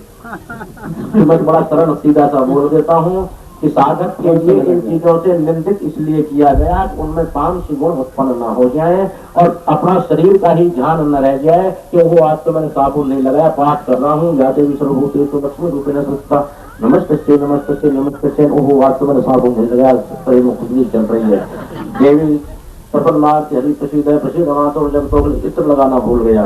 देवी प्रसन्न प्रसिद्ध है, प्रसिद्ध मातो जगतो कलश्य प्रसिद्ध विश्वेश्वरिपाय विश्वम त्वमीश्वरी देवी चराचर। आज तो भोजन में खीर बना लेना, ऐसे भाव उत्पन्न उसमें न हो जाए। एकाग्र सिद्ध करने के लिए इन वस्तुओं का हमें त्याग करके सरलता से रहना पड़ता है। ब्रह्मचर्य का भाव इसलिए रखा जाता है, ब्रह्मचर्य से पुरुषार्थ क्षीण होता है, पुरुषार्थ नष्ट होता है और आत्मबल गिर जाता है। भजन के टाइम आत्मबल न गिरे, इसलिए 10 नियमों का अनुसरण करना अनिवार्य है। इसमें और कोई विशेष राज की बात नहीं। जितनी देर से प्रवचन में हम सब लोग बैठे हैं, इन सभी बातों का जितने भी सवाल आए हैं, चाहे योग का है, आत्मा का है, ये कपड़े ना धोने का है व्रत के अंदर, या दाढ़ी ना बनाने का है, इन सब में एक ही बात है। हमें तो इसलिए हंस गए संत ने आज मास्टर की डाल दी कि समर्पण की जो बात वही आएगा, शुरू से आ गई है। इसलिए मुझे तो ऐसा लगता है कि कुछ चाहने की आवश्यकता ही नहीं रही। हनुमान दल है हमारे आश्रम का, आप देख रहे हैं कार्यकर्ता हैं। इनका ये प्रश्न है, गुरु महाराज जी से कर रहे हैं, निवेदन है कि हम आपके नाम की ही ज्योति जलाते हैं। कुछ लोग शंका उत्पन्न कर देते हैं, तुम्हारे देवी देवता की ज्योत अलग लगाओ, तो हम क्या करेंगे। इनके दिमाग में किसी ने ये डाला कि तुम तो गुरुजी के नाम की ज्योति लगा रहे हो, और ये नवरात्रे देवी के हैं या देवताओं के हैं, जिसके भी हैं। मेरे प्रेमी हनुमान दल वाले, आपका प्रश्न का जवाब तो मैं नहीं आया था, उसके पहले ही हिसाब से मिल जाना चाहिए, या मिल गया। संत ने एक भजन करवाया था, सब बहन भाई मिलकर के, सब प्रेमी जन उपस्थित बोले, और वो भजन बड़ा ही सुंदर रहा। और भजन एक बनवाया भी था कि 33 कोटि गुरु आराधना है। 33 करोड़ देवता गुरु शब्द की आराधना करते रहते हैं। जब मेरे प्रेमी वो देवता रहे, कोई 34 करोड़ देवता है क्या है, तो 33 करोड़ ही, और तीन लगा लीजिए 33 के ऊपर, कोटि कहते हैं सुंदर, 3 और 3 लगा लीजिए। महाकाली, महालक्ष्मी, महासरस्वती, ब्रह्मा विष्णु महेश, सुबह दोपहर शाम, स्त्रीलिंग पुल्लिंग नपुल स्त्रीलिंग, ये लोग पार लोग और मध्य लोग, 3 के ऊपर 3 मान लें, और रहे का मेरा चौथा। इसलिए ये तो हमारे संत जी ने, हम तो इसलिए तो हम बैठते आज हंस गए कि हमारे पहले ही ने तो मास्टर की डाल दिया सब प्रश्नों के ऊपर। अब इसके अलावा और हम बोलेंगे भी क्या कि मास्टर की डाल दी, लगा दी तो एक बार चाहिए। तो ये पहले ही भजन बोल चुके थे, और वो भजन बहुत ही सुंदर मुझे तो लगा, जो कि मेरे ये कान कुछ अलग किस्म के हैं। उस प्रभु के नाम स्मरण को, गुरु के शब्द को तुरंत सुन लेते हैं मोर की तरह से, और वो सुने इसको लोग सुन लेते हैं। तो भजन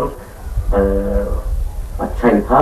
कैसा था समझे, वो मुझे याद नहीं लगा, वैसे उसकी वो यादगारी है, धुन और भाव। गुरु चरणों में कुछ ऐसे ही था जी।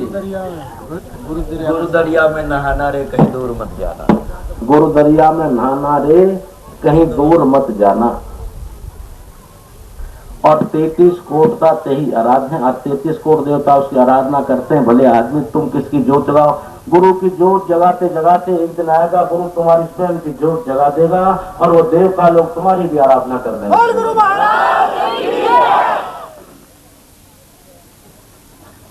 क्या है, जबकि इनका हर आदमी नाम लेता है, इनकी तीर्थ यात्रा करता है, पहाड़ पर जाता है, लेकिन इनका लेख कहीं नहीं मिलता। इनका ये कहना है कि इनका लेख कहीं नहीं मिलता मां वैष्णो देवी का, जबकि इनकी पूजा आजकल बहुत हो रही है, और हर आदमी पूजा करता है इनकी, और यात्रा करने भी जाता है। अभी वकील जी ने समर्पण भाव के लिए कहा, बहुत बड़ा विषय है, ये तो मान लिया, परंतु मुझे तो संतुष्टि या संतुष्टि तो ये हो जाती है, या परिवार घर वालों को अपने बच्चे से खुशी मिल जाती है जब वो स्कूल जाना शुरू कर देता है। तो एक आशा बन जाती है, जरूर पढ़ेगा, पहली कक्षा, दूसरी, तीसरी, चौथी, कुछ तो पढ़ेगा। और जो स्कूल में नहीं जाएगा तब नाउम्मीदी हो जाती है। अरे ये स्कूल में जब आ गए तो ये आशा तो होने लगी कि धीरे धीरे पढ़ते पढ़ते समर्पण भाव आ जाएगा।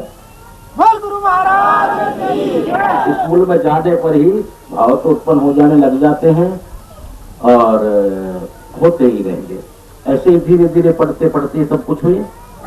अब ये प्रश्न आया माता वैष्णो देवी का, हमारे श्री मार्कंडेय ऋषि जी ने तो लिखा है कि वैष्णवी गरुड़ासना, एक वैष्णवी देवी तो वो है जो भगवान विष्णु की परम प्रिया पत्नी है। विष्णु की पत्नी होने से नाम उनका वैष्णवी रहा। जो गरुड़ासना, जो गरुड़ के ऊपर सदा आसीन रहती हैं और गरुड़ पर भगवान नारायण अर्थात विष्णु रहते हैं, वैष्णवी गरुड़ासना। पर ये प्रश्न शायद ये वैष्णव देवी का है। ये ठीक है कि ये वैष्णव देवी हमारे सिद्ध बावन पीठों में नहीं आती है, और सुनिश्चित पौराणिक कथा में ये नाम नहीं कह पाता, यानी ये छुपा नहीं रहा, पर मुझे ऐसा कोई पौराणिक कथा नहीं मिली।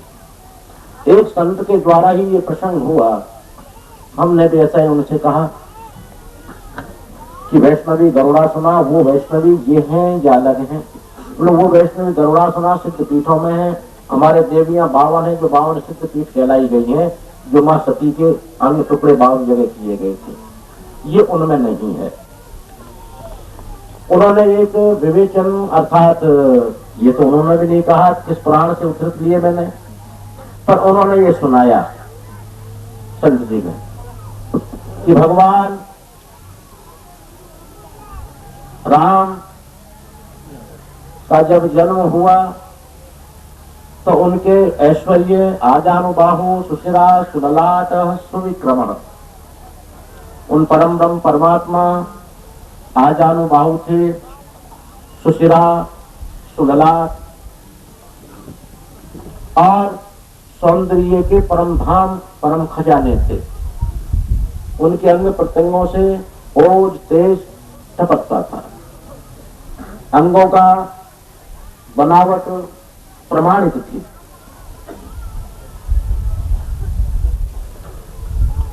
इस कथा को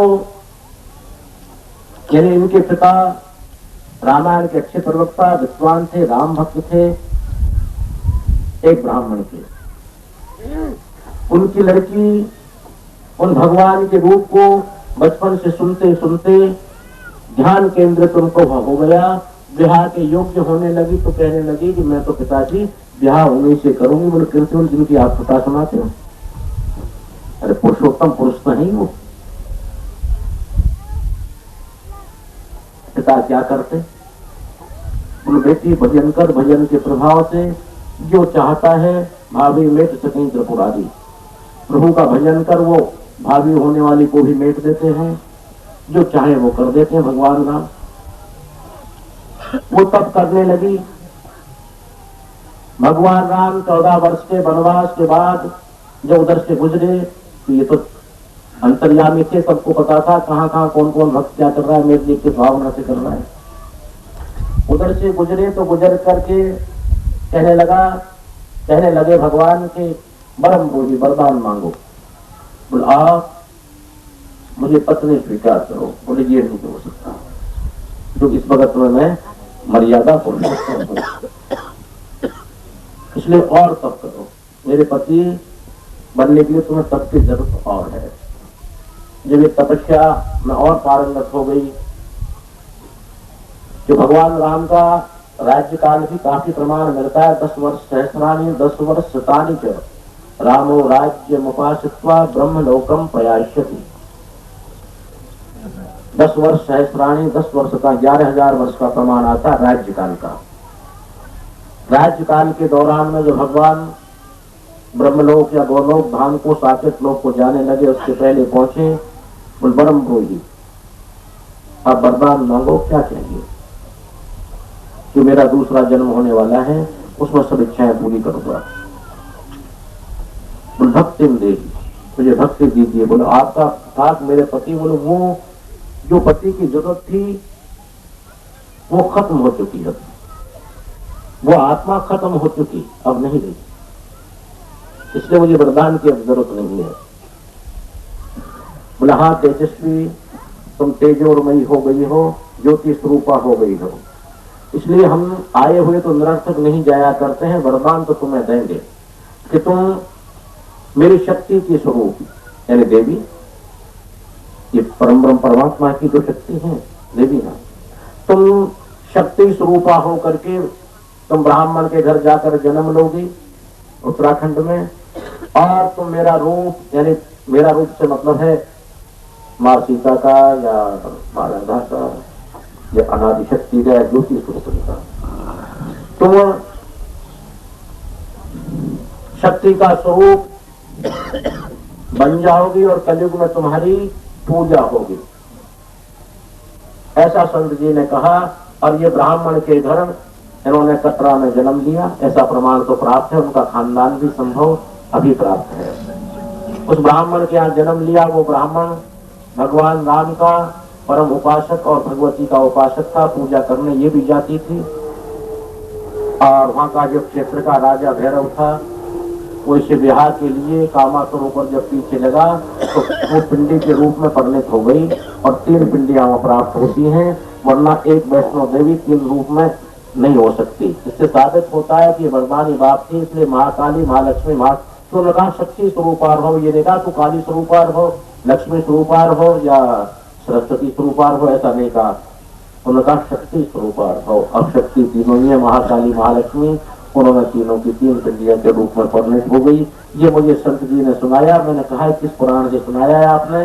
हो सकता है कहीं मुझे कहने की जरूरत पड़ गया तो मैं ये तो कह दूंगा फला पुराण का है, पर उन्होंने मुझे पुराण नहीं बताया। उन्होंने कहा था ऐसा विवेचन है। तो ये पौराणिक कथा, अब पुराण का नाम तो क्यों मुझे याद नहीं, मैंने इसको पढ़ा नहीं है, मैं कैसे बता दूं? मैं ये कह सकता हूँ संत जी के द्वारा यह सुनी, मेरे मन को ये बात भाई। क्यों भाई? ऐसे वरदान भगवान राम के रामायण में 8-9 वरदान ऐसे हैं जो दिए थे। अरे 4 वहां के हिजड़े थे, उनको वरदान दिया, मेघनाथ को वरदान दिया, मेघनाथ की पत्नी को वरदान दिया, सबको वरदान दे, त्रिजटा को वरदान दिया, सबको वरदान देते चले आए। 8 वरदान तो रामायण में विदित वरदान है उनके, तो उनमें संभव ये भी वरदान शामिल है। इसलिए वैष्णव कहलाती है। क्या जी? इसलिए वैष्णो देवी कहलाती वैष्णो इसलिए तपस्वी मूर्ति थी और वो मानवता से उसने तप किया। और मानवी मेरे प्रेमी ब्रह्मा विष्णु महेश आदि मानवी तो बनते हैं। हनुमान जी महाराज मानवी तो है कि अब के ब्रह्मा का उनका जो है नंबर आ रहा है। भगवान हनुमान जी ब्रह्मा का आपके चयन में अब के युग में ब्रह्मा होंगे। यही तो सब ऐसे देव रूप, मनुष्य तो देवता बनते चले जाते हैं, देवता में अपना जो है प्रोग्रेस करते करते सब अपने डिग्री में चले जाते हैं। बोलिए श्री गुरु महाराज की। कब और कहाँ प्रयोग किए जाते हैं वो एक जगह पे प्रयोग कर लो मेरे प्रेमी कृष्ण के साथ, 100 जगह उनको प्रयोग न करके एक जगह ही आनंद कंद परम ब्रह्म कृष्ण के साथ कर लो। रति के पति यानी सौंदर्यवान, अकुल सौंदर्य, कामदेव से भी अधिक सुंदरतावान भगवान कृष्ण का प्रमाण मिलता है। और रति सौंदर्यवानों में सबसे सुंदर थी, राधा रुक्मणी आदि सौंदर्यवान की परम मूर्ति थी। उन रतियों के पति या कृष्ण भगवान का बेटा भी रति का पति हुआ है वैसे। रति, पति और क्या कहा? जति और जति, ये तीनों ही 100 जगह मत लगाओ, एक जगह कर लो कृष्ण के साथ। यत योगेश्वर कृष्ण, योगियों में भी योगी नहीं थे, ईश्वर थे। योगियों के भी ईश्वर योगेश्वर। अगर आपको जो है योगी का प्रयोग करना है, जति का प्रयोग करना है, उन जैसा जति, उन जैसा योगी, उन जैसा सौंदर्यवान कामदेव तो और कोई भी नहीं था। सब्जी में तो इतना सही बोला हूँ। आपका क्या मतलब? मैंने तो कहा ये तीनों शब्द एक जगह उच्चारण कर ले, आनंद कंद कृष्णचंद्र भगवान के साथ। मैं इसमें थोड़ा संशोधन करना चाहूंगा। ये प्रश्न करता यही मेरे पास ही बैठे हैं, उनसे मेरी बातचीत हुई है, तो शायद वो प्रश्न करते वक्त या लिखते वक्त अपना पूरा जो आशा था उनका शब्दों में नहीं लिख पाए हैं। इनका मतलब यह है कि कौन है जिसको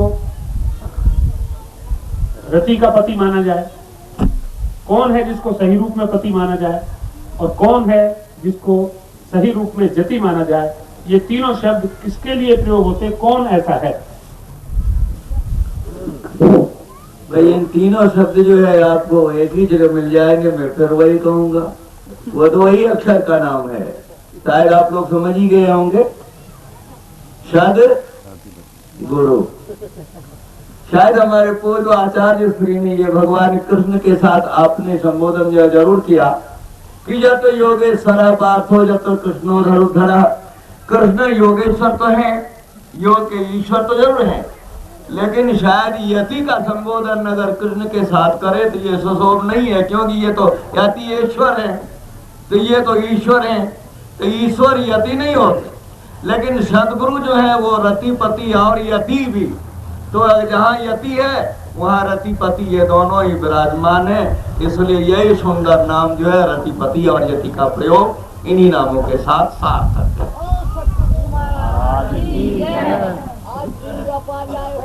श्री राजेश सच्चा सफर है इस भौतिकवाद से, इस कर्म क्षेत्र से। जो जीव कहीं से आया है कहीं उसको जाना है। संतों के वाणियों के द्वारा तो निश्चित होता है कि ईश्वर अंत जीव अविनाशी, ये ईश्वर के पास से आया है, जहाँ से आया वहाँ इसको जाना भी है। तो मेरी प्रेमी सफर तो यह है इस भौतिकवाद से इस जीव के लिए उस परमात्मा के पास जाना है, और जो बीच में मार्ग तय करना है, मेरे ख्याल उसी को सफर कहते हैं। उर्दू शब्द है सफर, सफर नाम जाना, गमन करना। उर्दू के आप ज्यादा माहिर हैं, तो क्या सफर यात्रा। तो मेरे प्रेमी यात्रा कौन सी है? ये जीवात्मा परमात्मा से मिलने के जब तैयारी करके चलती है, तैयार होकर, वो सफर है। और उसकी क्या क्या तैयारी करनी है?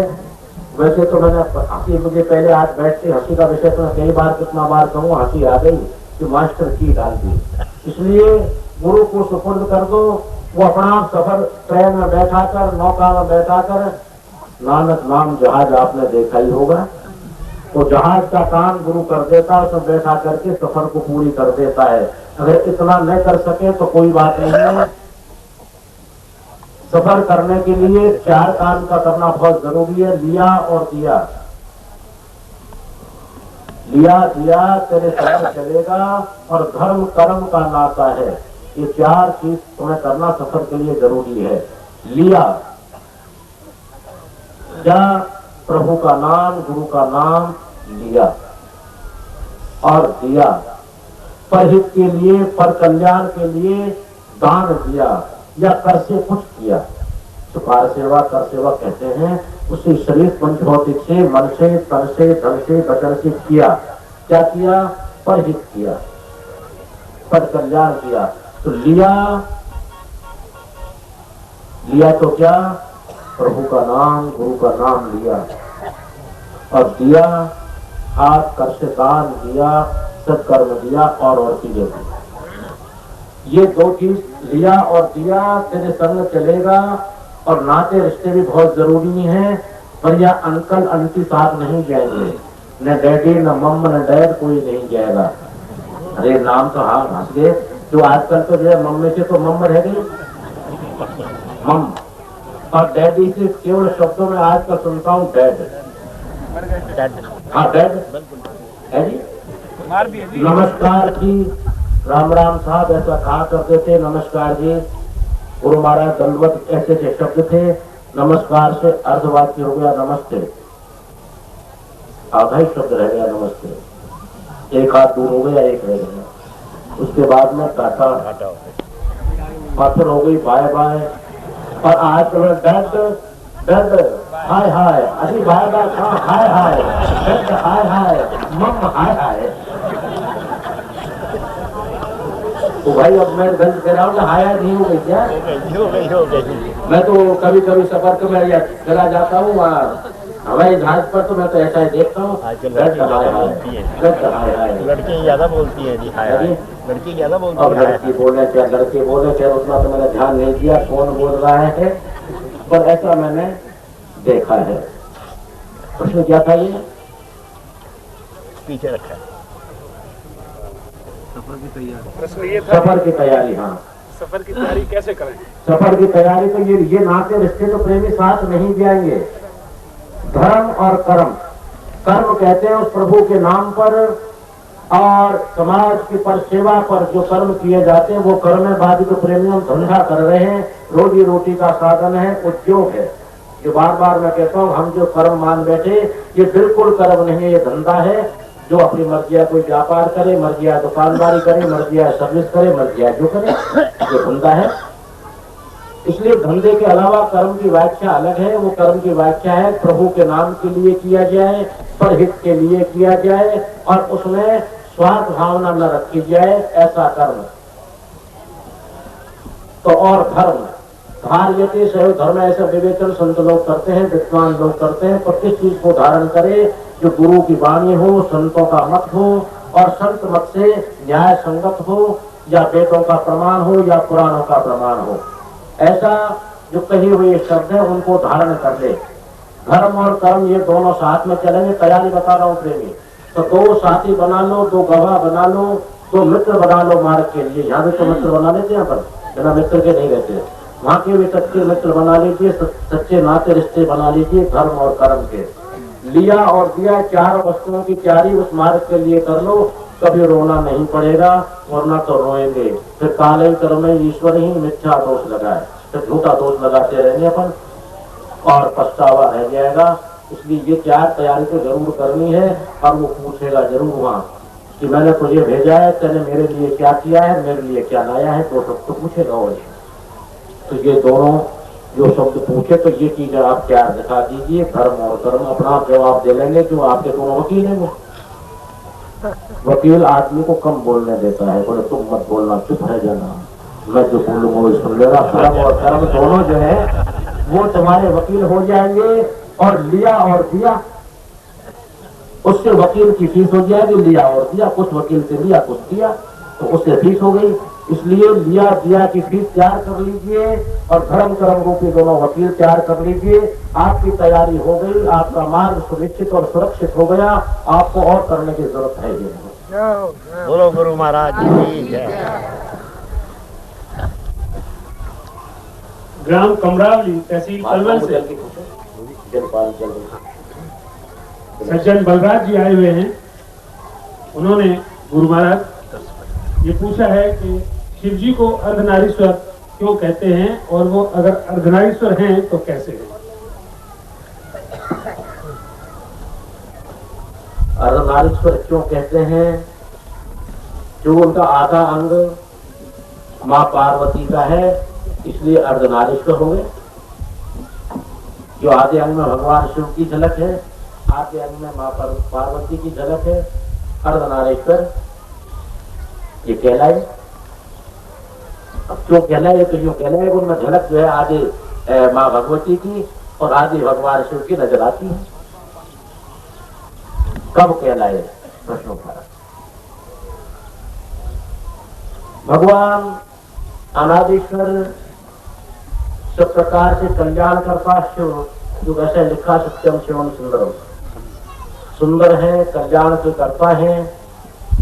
हमारे परम मर्यादा पुरुषोत्तम राम ने भी मर्यादा को ऐसा ही पालन किया कि लिंग थाप विधिवत कर पूजा और शिव समान प्रिय मोह न पूजा, मर्यादित कर दिया। सुनो सकल सभा सदो गुप्त कहो मत मोह, मेरा गुप्त मंत्र है। शिव के भजन के बिना मेरी भक्ति को प्राप्त कर नहीं सकता। वो दयालु भगवान शिव,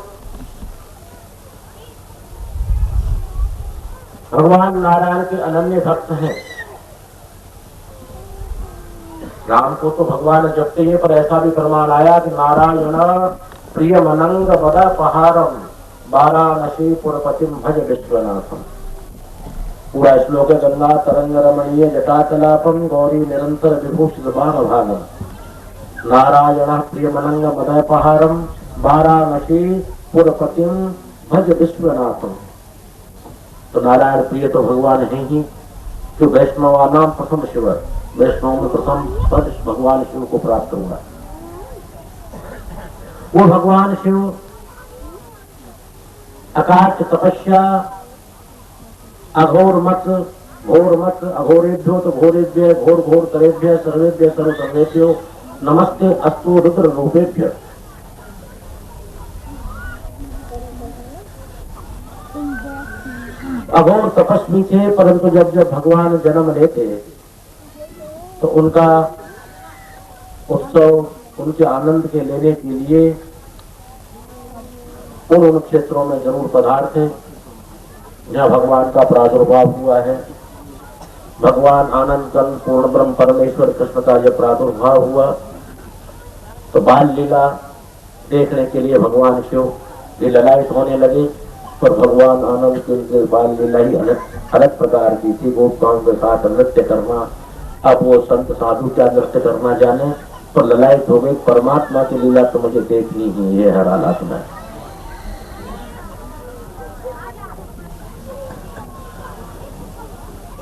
अब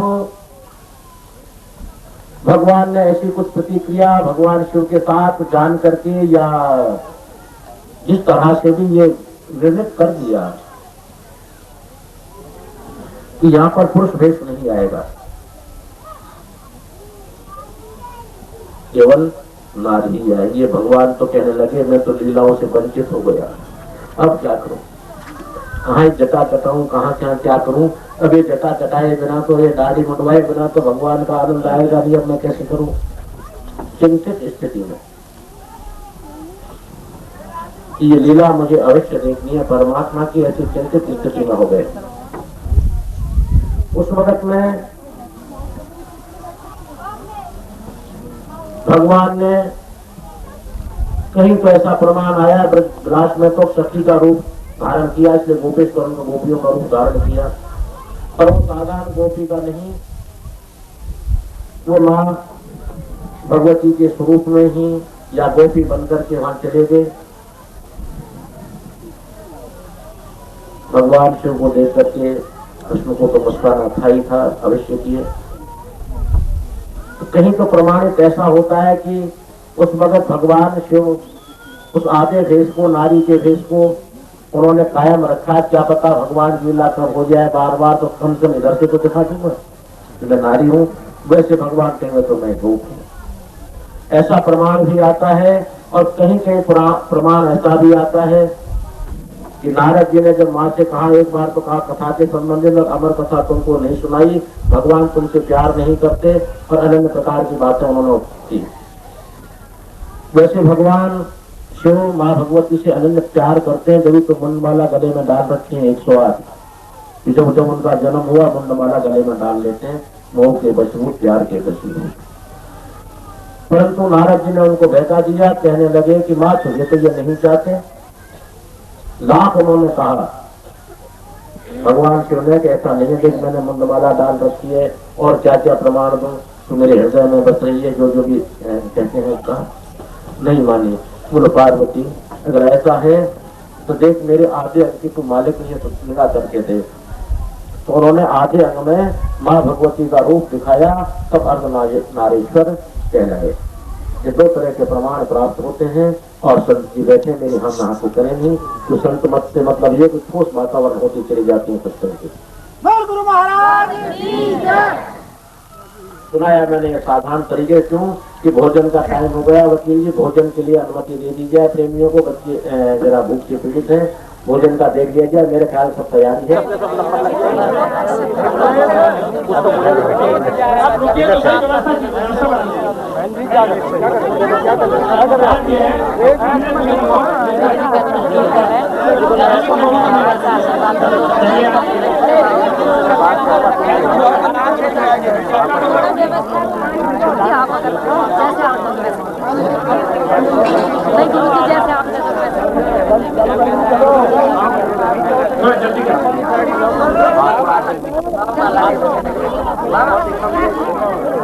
बाबा माला लेना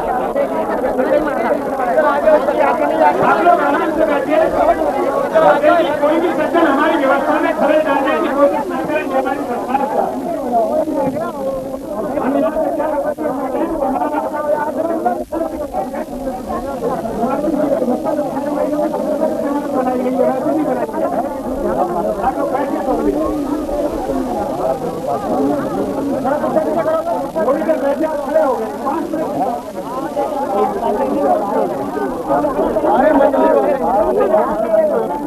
निकल जाती है, व्यवस्था नहीं है। जब से कार्यक्रम शुरू हुआ है, बहुत पुरानी व्यवस्था है, कभी से चली आ रही है। और नियम जो बनाया था आप लोगों को सबसे क्या एक व्यक्ति का नियम नहीं है, जो पहले हैं और जिन्होंने व्रत रखा हुआ है वो सही मायने से यहाँ आ जाएगा गायन साइड पे। वर्मा जी लीजिए आप, वर्मा जी ये लो आप इस काम में दबा।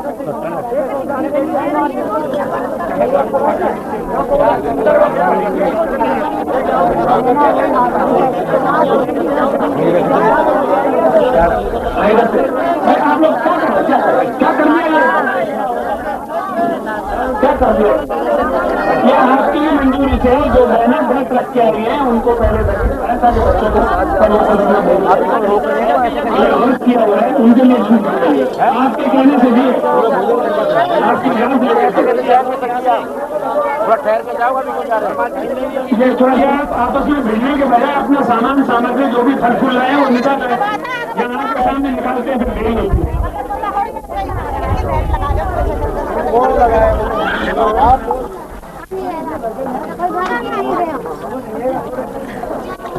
अरे सब्जी की बाल्टियां तो लाओ।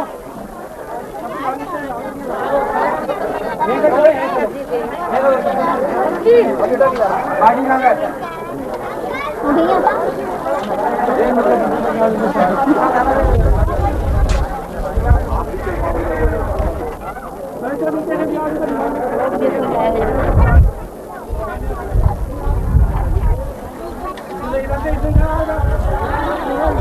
आज